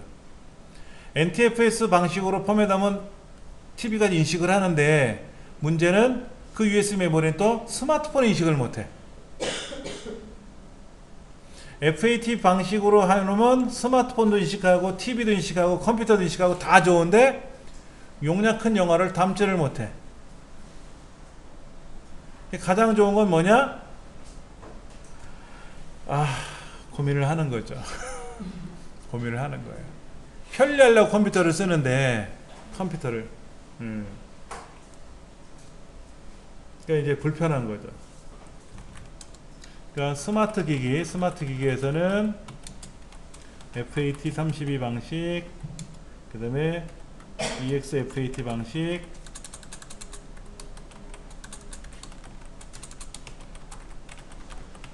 인식하고, NTFS 방식은 인식되지 않는다. 이제 이게 단점은 있어요. 서로 이런 것들이. 그러니까 이렇게 가장 불편한 거죠. 뭐가 척척 되면 좋은데 잘 되다가 안 되면 짜증이 확 올라오는 거예요. 편리하려고 컴퓨터를 쓰는데. 그러니까 알고 써야지 뭐. 그러니까 외장하드를 하나 갖고 있어서 외장하드에다 영화를 담아서 TV로 연결해서 보면 되고, 근데 외장하드는 스마트폰이 인식을 못하니까 그럴 때는 또 그 OTG에다 꽂아가지고 또 사용해야 되고, 그건 뭐 알아서 해야지. 방법이 없어요. 근데 여기 보니까 아까 설명서에, 여기 이 사람 설명서에 뭐가 복잡한 말이 나와 있어요. 이렇게 여기 뭐라고 써 있어요. 그렇죠?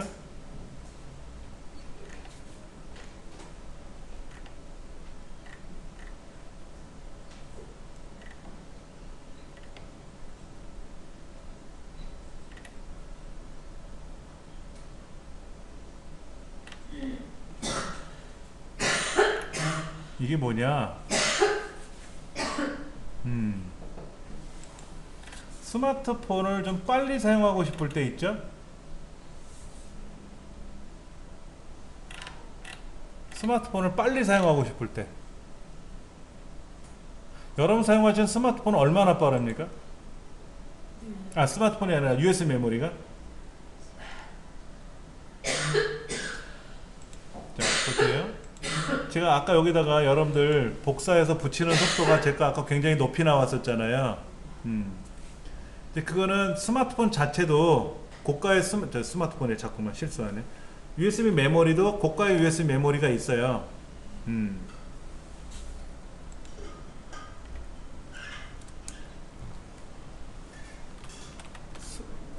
스마트, 여기다 쓸까?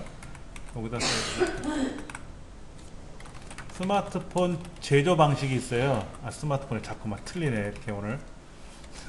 USB 메모리 제조 방식이 있단 말이에요. 그러니까 1방식, 2방식, 3방식 이렇게 있어요. 하나의 반도체 안에다가 한 개의 데이터를 저장할 거냐, 두 개를 저장할 거냐, 세 개를 저장할 거냐. 자, 무슨 얘기냐면, 여러분들 그 USB 메모리에서는 요즘 잘 안 나오고요. 그 우리 사용하는 USB 메모리에 들어가는 그 소자를 플래시 메모리라고 부르죠. 플래시 메모리. 이 플래시 메모리를 이용해서 만든 게 바로 SSD입니다. SSD. 예, SSD. 여기 보면은 뭐라고 안 써있나? 왜 안 써있지? 아, TLC 방식 이런 말이 나와있네. TLC 방식 요거 있네요.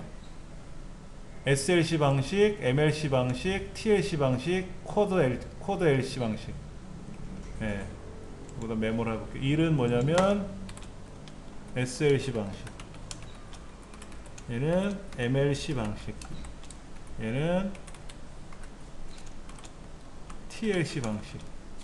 4도 있다고 하는데 QLC 방식, 이거는 뭐 잘 안 쓰고. 예. SL 방식은 뭐냐면, SLC 방식은 하나의 저장 공간에 하나를 저장하는 거예요. 그러니까 방을 1인실을 주는 거예요. 1인실. 1인실이 아니라 독방을 주는 거야. 나 전용. 방에 들어가서 침대가 하나야. 나 혼자 누우면 돼. 근데 똑같은 크기의 방을 들어갔더니 침대가 2층 침대야. 그럼 2명 들어가는 거죠? 그게 MLC예요. 침대가 3층으로 돼 있어. 똑같은 크기의 침대가 위로 쭉 3개가 놓여 있으면 TLC 방식입니다. 그럼 여기는 문 열고 3명이 들어가서 3층으로 자는 거예요. 비용이 어떤 게 제일 비쌀까요?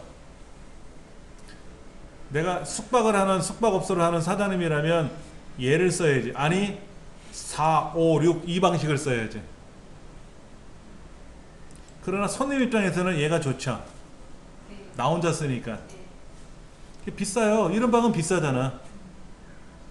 그래서 여러분 숙박업소 갈 때 혼자 여행 가면 뭐 호텔이나 이런 데서 주무시는 분도 있겠지만은 게스트하우스 같은 데 있잖아요.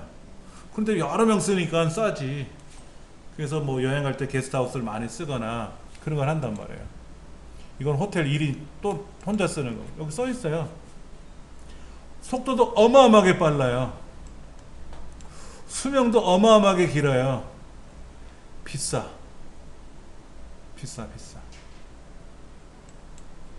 USB 메모리 중에 SLC 방식 USB 메모리는 어마어마하게 비싸요. 우리가 사용하는 USB 메모리는 대부분 MLC 방식입니다. MLC 방식. 근데 MLC도 가격이 비싸니까 TLC 방식의 USB 메모리가 나온 적이 있어요. 얘는요, 입에서 욕이 나옵니다. 내가 그냥 그리는 게 빨라. 거기다 붙이는 게 빨라. 내가 퍼다 나르는 게. 너무 느린 거예요. 너무 느린 거. 플래시 메모리가. 굉장히 저렴해서 샀어요. 예. 막 여기 입에서 막 절로 나와요. 너무 느려가지고. 그런데 이 SSD 장치에 TLC 방식이 들어가기 시작했어요. TLC 방식. 이거 TLC 방식이에요.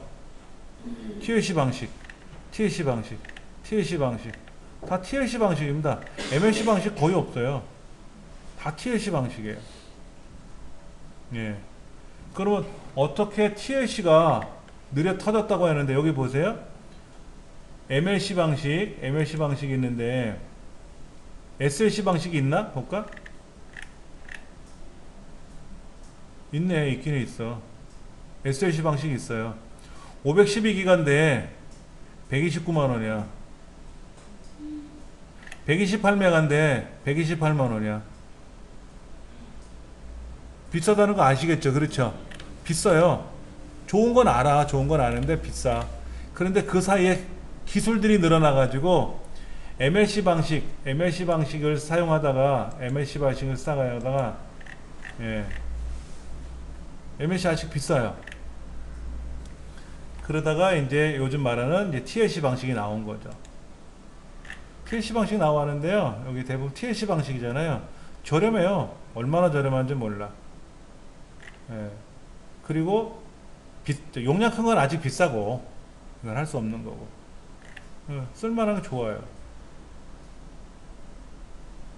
TLC 방식. 여러분들이 사용하는 USB 메모리가 TLC인지 SLC인지 MLC인지 궁금하시지는 마세요. 대부분 MLC 방식을 쓰니까. 예, 근데 수명이 있습니다. 예, USB 메모리 수명. USB 메모리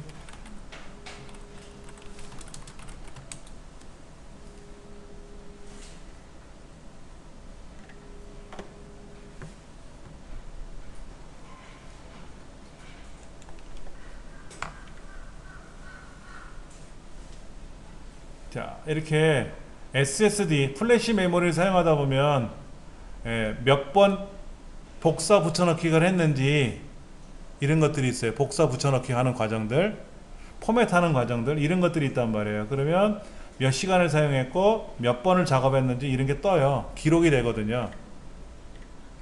예.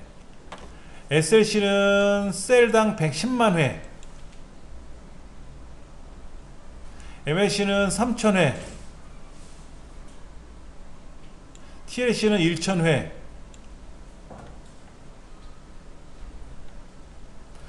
(120기가) TLC는 1000회니까는 120테라. 120테라라는 건 뭐예요? 100기가짜리를 120테라만큼 사용하려면 몇 번을 써야 될까요? 1000기가가 1테라죠? 1000기가가 1테라잖아. 그럼 100기가짜리를 10번을 쓰면 1000기가가 되고, 그걸 120번 쓰면 120테라가 되니까 100기가짜리 데이터를 1200번 복사 붙여넣기 하면 수명이 다 됐다고 보시는 거예요.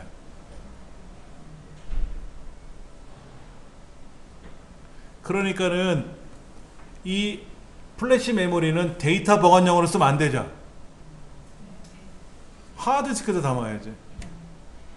그 윈도우 설치해가지고 거기다 프로그램 설치하면 프로그램은 뭐 굉장히 큰 용량으로 움직이는 게 아니라 자그마한 용량으로 왔다리 갔다리 왔다리 가니까 그러면 한동안 쓰겠죠. 한동안 쓰겠지. 네. 근데 여기 보시면 성능이 나와요. 여기 이런 말이 나와요.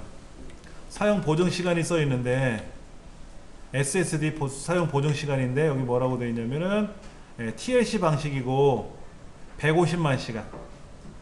MTBF라는 말이 뭐냐면 평균 고장 시간이라는 뜻이에요. 그러니까 150만 시간을 사용하면 한 번쯤 고장 난다. 150만 시간을 사용하면 한 번쯤 고장 난다. 그러면 우리가 몇 시간을 사용해요 보통? 하드디스크는 20만 시간이라 그래요. 수명이 20만 시간. 계산해 볼까요?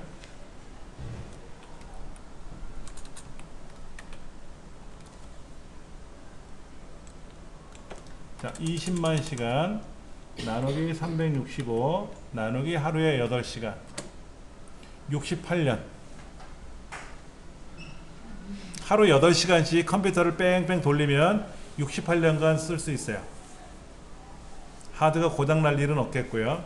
그러면 150만 시간 같은 경우에는 365로 나누고 하루에 24시간씩 뺑뺑이 돌린다고 하면, 하루 종일 돌린다고 한다면 1700 잘못 계산했나? 150만 나누기 365 나누기 24 171년 171년 동안 컴퓨터 틀어놓고 계속 작업하면 그땐 고장 나겠지. 쉽게 말해서 고장 날 염려 없다고 보시면 되죠. 그렇죠? 그러니까는 업체에서, 아니 이런 동네 컴퓨터 수리하는 업체에서 컴퓨터 하드가 고장 날 것 같고요, 이상할 그런 건 말이 없어요. 그런 건 거짓말이에요. 고장 날 것 같은 말은 없어요. 고장이 나면 난 거고. 그럼 그 사람은 어떤 근거로 고장 날 것 같아요 라고 한 거를 보냐면 수명 시간을 본 거죠. 수명. 이렇게 얼마큼 많이 사용을 했는지. 그래서 19만 시간을 썼어. 20만 시간이 수명인데 그럼 이제 10,000시간밖에 못 쓰잖아요. 그러면 이제 조만간에 고장 날 것 같죠. 그럴 거 아닙니까? 수명이 20만 시간이라고 했으니까. 근데 그런 얘기 안 하거든. 이런 거 안 본단 말이야. 그냥 가져오면 의뢰하는 말이 컴퓨터가 불안한데요. 네, 불안감을 확 조성하죠. 그럼 어떻게 됩니까? 몇 개 뭐 교체하셔야 돼요. 그래야 돈을 벌지. 그렇게 생각하시면 됩니다. 네, 알겠습니다. 다음에 고칠게요. 그러면 되고 거기서 뭐 언쟁을 높일 필요는 없는 거니까. 그러니까 USB 메모리 제조 방식이 아니라 사실은 플래시 메모리죠. 플래시. 네. 플래시 메모리인데 이 플래시 메모리를 USB 연결 방식의 사용을 하느냐 하는 거죠. USB가 뭐예요? 유니버셜 시리얼 버스, 직렬 연결 방식이라고 하는 겁니다. 네. 그림을 좀 보여드릴게요.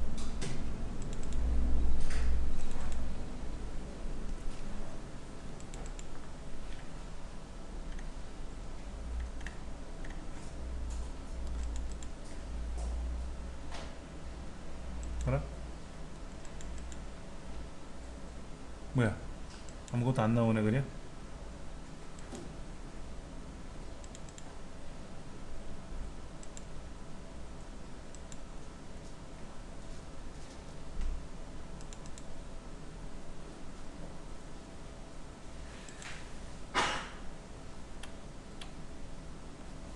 으이씨 안 나오면 뭐 검색해 봐야죠 뭐. 자, USB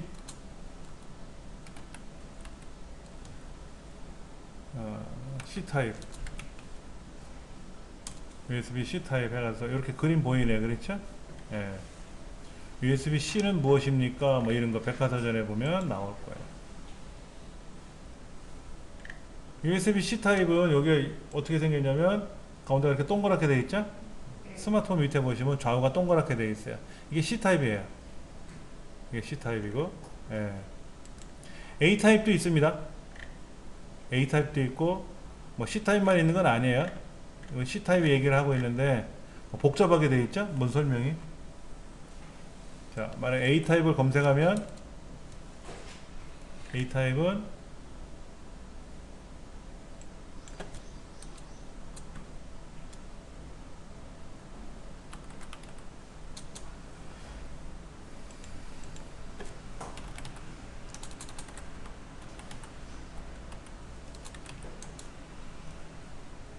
네, 요렇고 A타입 보이시죠? 그렇죠? 우리들이 많이 알고 있는 이렇게 생긴 거, 위아래가 반 나눠져 있는 거, A타입. 파란 거를 봐서는 3.0인 것 같고, 그렇죠? 이렇게 여러 개 연결할 수 있죠? 반을 갈래서 밑에는 막혀 있고 위에는 뚫려 있고, 여기 네 가닥에 들어가죠? 전류가 플러스 마이너스가 흐르고 데이터가 들어가고 나가고 네 가닥에 들어가는 거예요. 여러분 USB 케이블 보시면 안에 네 가닥 들어있어요. 예. USB 메모리 빼보셔도 거기 네 가닥 들어있습니다.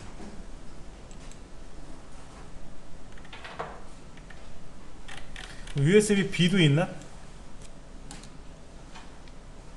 USB B도 있어요?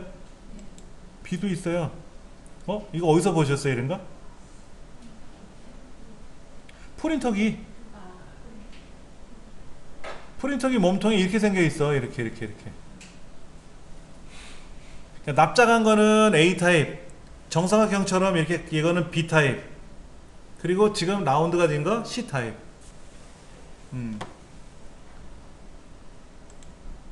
이렇게 돼 있죠, 그렇죠? 이렇게. 얘는 컴퓨터도 꽂고, 이 B 타입은 프린터기나 이런 거예요. 제가 스캐너를 샀는데 최근에 아니라 몇 년 전에 샀는데 그냥 스마트폰 케이블로 꽂더라고요. 충전기 있잖아요, 충전기 케이블. 그거 꽂아 놓으니까 파워키도 없어요. 안 쓰면 알아서 지가 그냥 전기가 떨어지고 사용하고 싶을 때 키면 되고. 요게 B 타입, 요게 A 타입, C 타입은 아까 보셨고. 그렇게. 근데 미니 타입도 있어요. 미니 작은 거.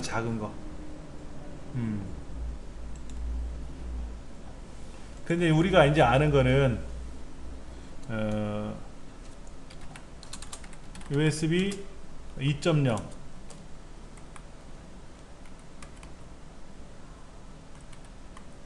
USB 3.0, USB 3.1,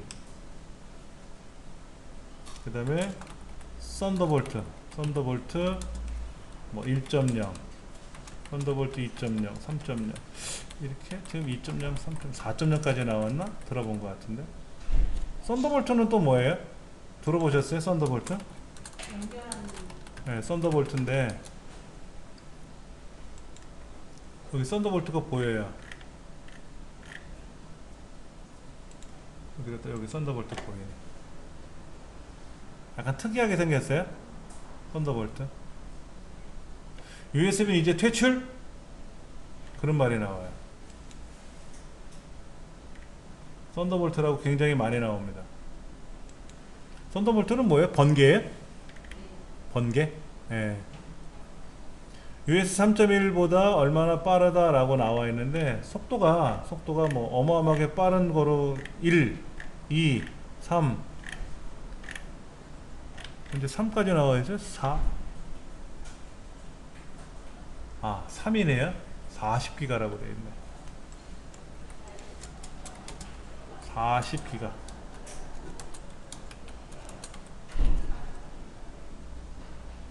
요거는 뺄게요. 그냥 이건 뺄게요.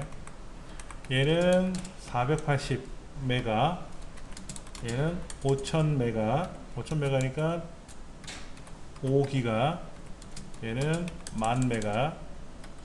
10기가죠? 10기가. 얘 40기가. 그러니까 C타입 있죠? USB C타입. C타입이 이제 3.1로 넘어가는데 USB 3.1은 그 흔히 말하는 USB 메모리나 뭐 그런 용도로만 쓰는 게 아니고요. 다른 용도로도 써요. 모니터로 연결하기도 하고 다른 용도로 많이 씁니다. 썬더볼트는 이게 뭐 저장 공간을 저장 장치를 연결하는 것뿐만 아니라 모니터도 연결할 수 있고요. 썬더볼트로.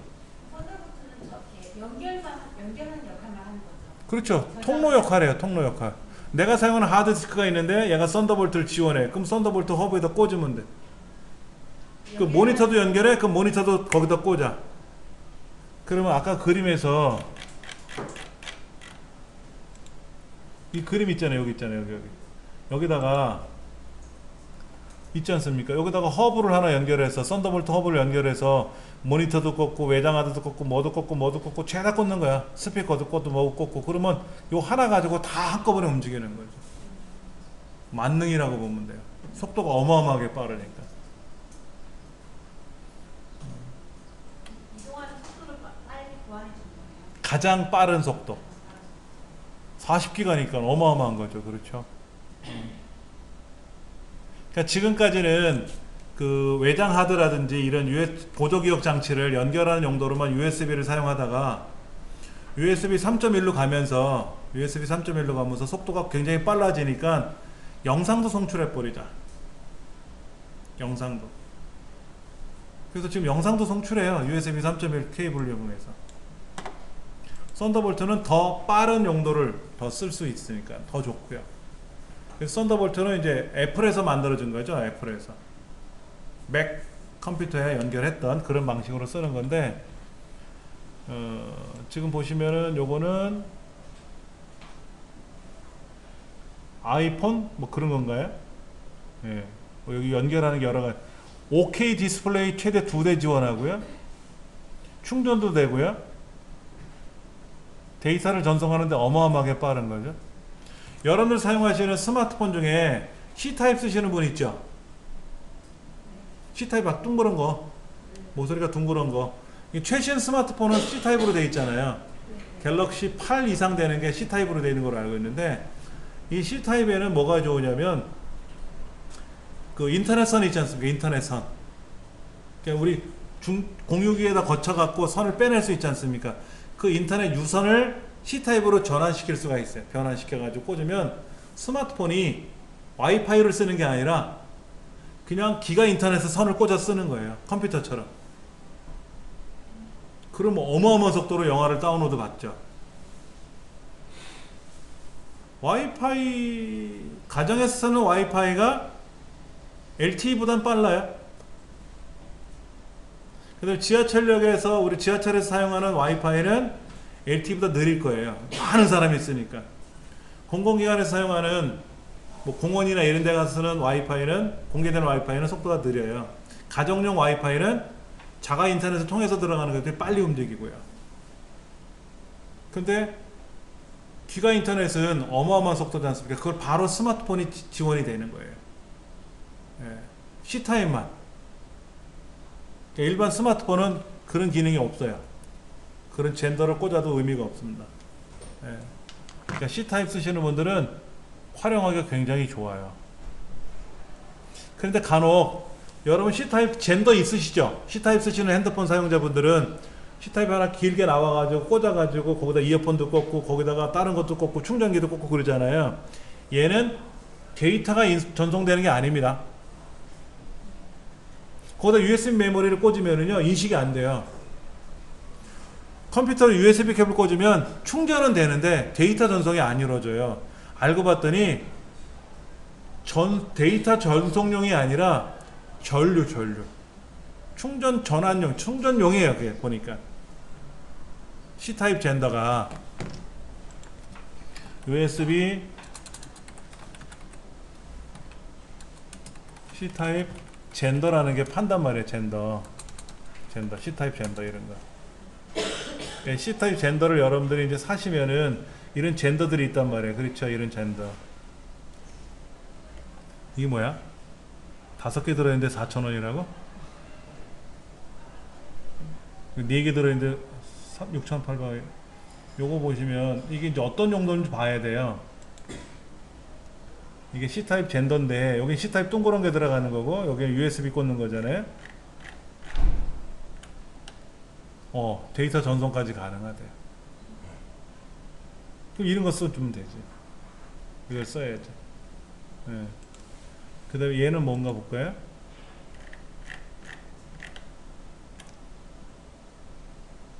이것도 가능하다고 돼.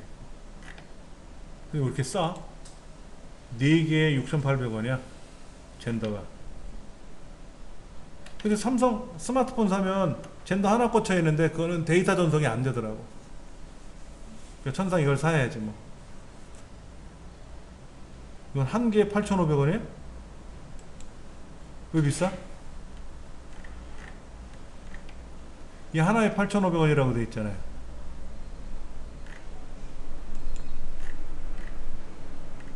고속 충전과 데이터 전송 지원 다 되는데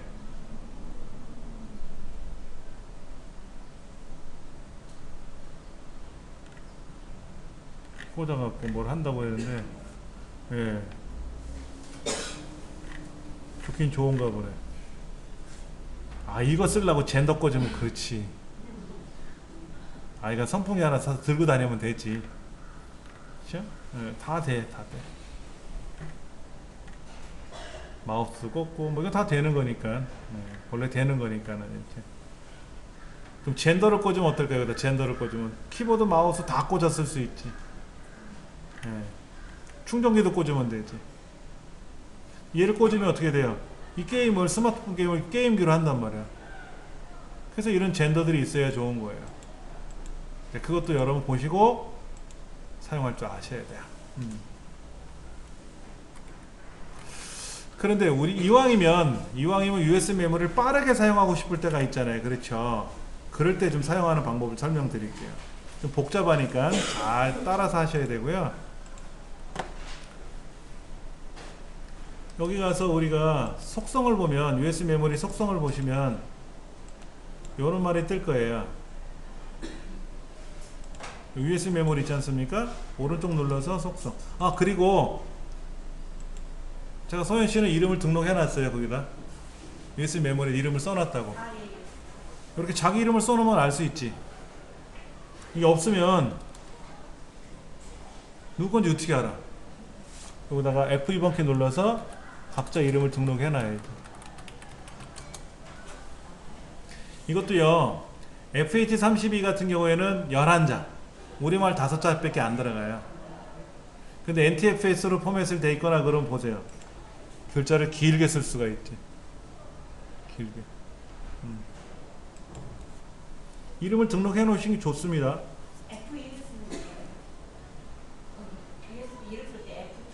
F2번 키가 이름 바꾸기 기능이에요. 예. 아니면 글자인 영역을 클릭하면 이름이 고쳐집니다. 글자 영역을 클릭하면 이렇게 글자를 편집하라고 떠요. 이게 F2번 키예요. F1번은 도움말, F2번은 리네임 이름 바꾸기, 폴더나 파일의 이름 바꾸기, F3번은 검색 이런 식으로 그런 기능들이 있어요. 그러니까 바로가기 키들이 있죠. 그럼 여기 가서 오른쪽 버튼 바로가기 메뉴라고 하죠. 바로가기 메뉴. 우리가 우클릭한다고도 얘기하지만 그래서 속성을 가보시면 여기에 하드웨어라고 있어요. 하드웨어. 이때 본인 USB 메모를 잘 찾으셔야 돼. 요거는 이 강의실에 꽂혀 있는 SSD고, 요거는 제가 사용하는 요 128기가짜리 제 USB 메모리고, 요 삼성 플래시 요거는 지금 제가 꽂은 USB 메모리. 요거는 DVD고. 정확히 본인이 볼 줄 아셔야 돼. 그래서 얘를 선택하고 속성을 누르시면 이렇게 뜰 겁니다. 정책, 볼륨, 드라이버, 자세히 이런 말들이 있는데, 정책에 가시면 빠른 제거 기본값으로 되어 있어요. 빠른 제거라는 건 뭐예요? 중간에 훅 빼면 되는 거. 복사 붙여넣기 끝나고 나면 훅 빼면 되는 거. 그러니까 느려. 요거 향상된 성능을 선택을 하세요. 그 장치의 쓰기 캐시 사용을 체크하시는 거예요. 얘를 체크하는 거예요. 그리고 확인 눌러요. 얘는 안 된대. 얘를 쓰지 말아요. 얘는 못 쓰겠대. 그러면 그냥 향상된 성능만 해야지. 확인. 확인. 그냥은 몰라요. 다시 한번 볼게요. 오른쪽 눌러서 속성, 하드웨어에 가서 본인 USB 메모리 잘 챙기셔가지고 속성, 정책에 가서 향상된 성능, 쓰기 캐싱 정책을 사용할 수 있으면 하시면 더 좋은데, 만약에 안되면 해제하고 향상된 성능. 자, 확인. 확인. 그럼 뭐냐, 우리가 이제 복사할 내용들이 있을 거 아닙니까? 예를 들어서 어떤 강의 내용을 제가 복사 한번 연습해 볼게요. 제가요, 뭐가 좀 용량 큰 게 있으면 좋은데, 여기 있다. 이거 동영상이 있어요. 이거 제가 얘를 복사해서 제 USB 메모리 여기다가 붙여넣기를 한번 해볼게요. 그러면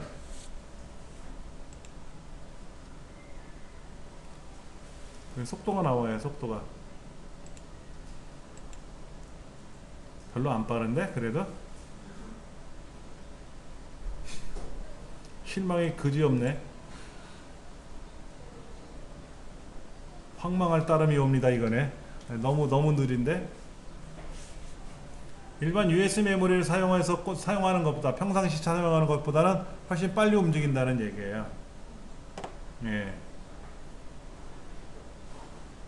그러니까 제 USB 메모리에서 지금 이 다른 USB 메모리를 복사하는 거죠.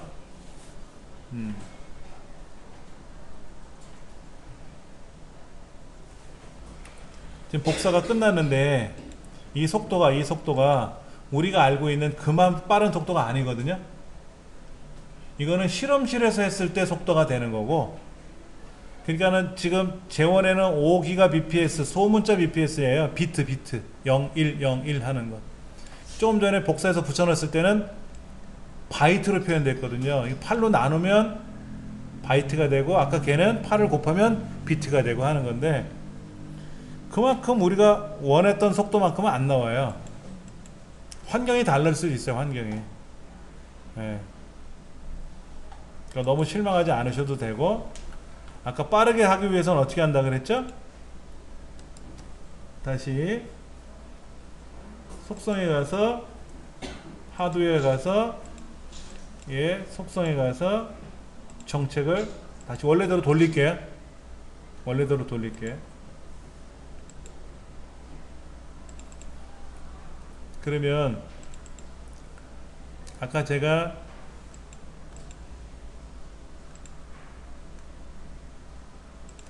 얘를 복사해서 다시 한번 해볼게요.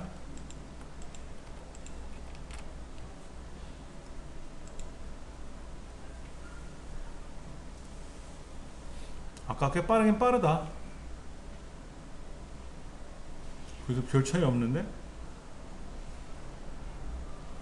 빠른 사용을 하겠다라고 제가 정책을 바꿔놓은 거하고 원래 성능대로 돌려놓은 정책하고 별 차이가 없어요. 이유를 모르겠네. 예. 중간에 이제 뺄 거고요. 예. 근데 그건 있습니다.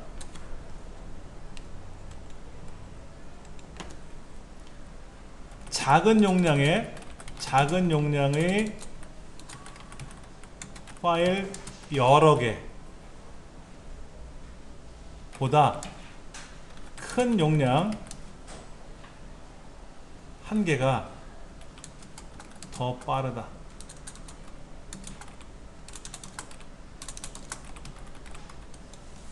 그러니까는 mp3 파일 100개를 가지고 가려 그래. mp3 파일 100개. 5메가짜리 100개면 500메가죠. 그렇잖아요. 그 500메가, 이 100개를 복사하는 것보다는 500메가 2배짜리 1000메가짜리를 하나 복사하는 게 훨씬 빠르다. 낱개로 되어 있는 게 빨라요. 여러 개보다는. 그래서 제 외장하드에 낱개로 되어 있는 것이지만 압축을 해 놓은 게 있단 말이에요. 용량이 크고 파일이 여러 개가 있다 보니까 복사 시간이 더딜 것 같아서 제가 압축을 해 놓은 거예요. 예. 그리고 빠르게 사용할 때는 아까 그 정책에 들어가서 하는 방법이 있었잖아요. 그렇죠. 근데 이 정책 사용 방법이 주의사항이 좀 있어요. 무슨 주의사항이 있냐면은 중간에 빠르게 사용하겠다고 해놓고 훅 빼버리면 큰일 나요. 안전 제거를 꼭 하셔야 돼. 근데 보편적으로 우리 빠르게 사용하지 않고 그냥 일반적인 사용법을 쓰고 있지 않습니까? 그럼 복사 붙여넣기 하면 뭐 굳이 안전 제거하지 않아도 그냥 훅 빼서 그냥 쓰시면 돼요. 근데 이제 빠르게 사용하겠다고 정책을 바꿔놓으면 반드시 안전 제거를 해야만 되지, 안 그러면 위험합니다. 기계 고장 날 수도 있어요. 네, 그것만 주의하시면 뭐 USB를 사용하는 거는 충분히 사용하실 수가 있습니다. 그리고 주변에서 지금 공부하다 보면 여러 가지 환경을 제가 볼 수 있는데 2GB, 4GB 옛날 USB 메모리를 버리자니 아깝고, 그렇죠. 그렇게 쓰시는 경우가 있는데 더뎌서 일을 못 할 수 있어요. 그래서 예전에 쓰던 거는 뭐 집에서 뭐 다른 용도로 쓰면 되겠지만은 용량 큰 거 32GB 이상, 요즘은 뭐 64GB, 128GB도 저렴하게 나와요. 그런 거라든지 외장하드 같은 경우는 1테라 가격보다는 2테라 가격이 좀 싸요. 많이. 2000기가죠 2테라. 그런 외장하드 하나 갖고 다니시면 굉장히 도움이 많이 돼요. 필요한 용량이 여유 공간이 많아야 되는데 복사량은 많고 USB 메모리는 4기가고 그러면 불편하죠. 그렇죠. 그리고 USB 메모리는 용량 큰 거 하나만 있으면 돼요. USB 메모리는 이동할 때 쓰는 겁니다. 거기다 묵혀두는 게 아니라 복사해서 집에 가서 이동을 해서 붙여놓고 비워놔야지. 그런 용도로. 외장하드보다는 USB 메모리가 아무래도 좀 소형이니까 충격에 좀 덜 민감하고 좋을 거예요. 그래서 하나씩 챙겨 갖고 다니시면 다음에 제가 또 뭐 좋은 거 자료 있으면 제공해 드릴 테니까 그렇게 쓰시면 될 것 같아요.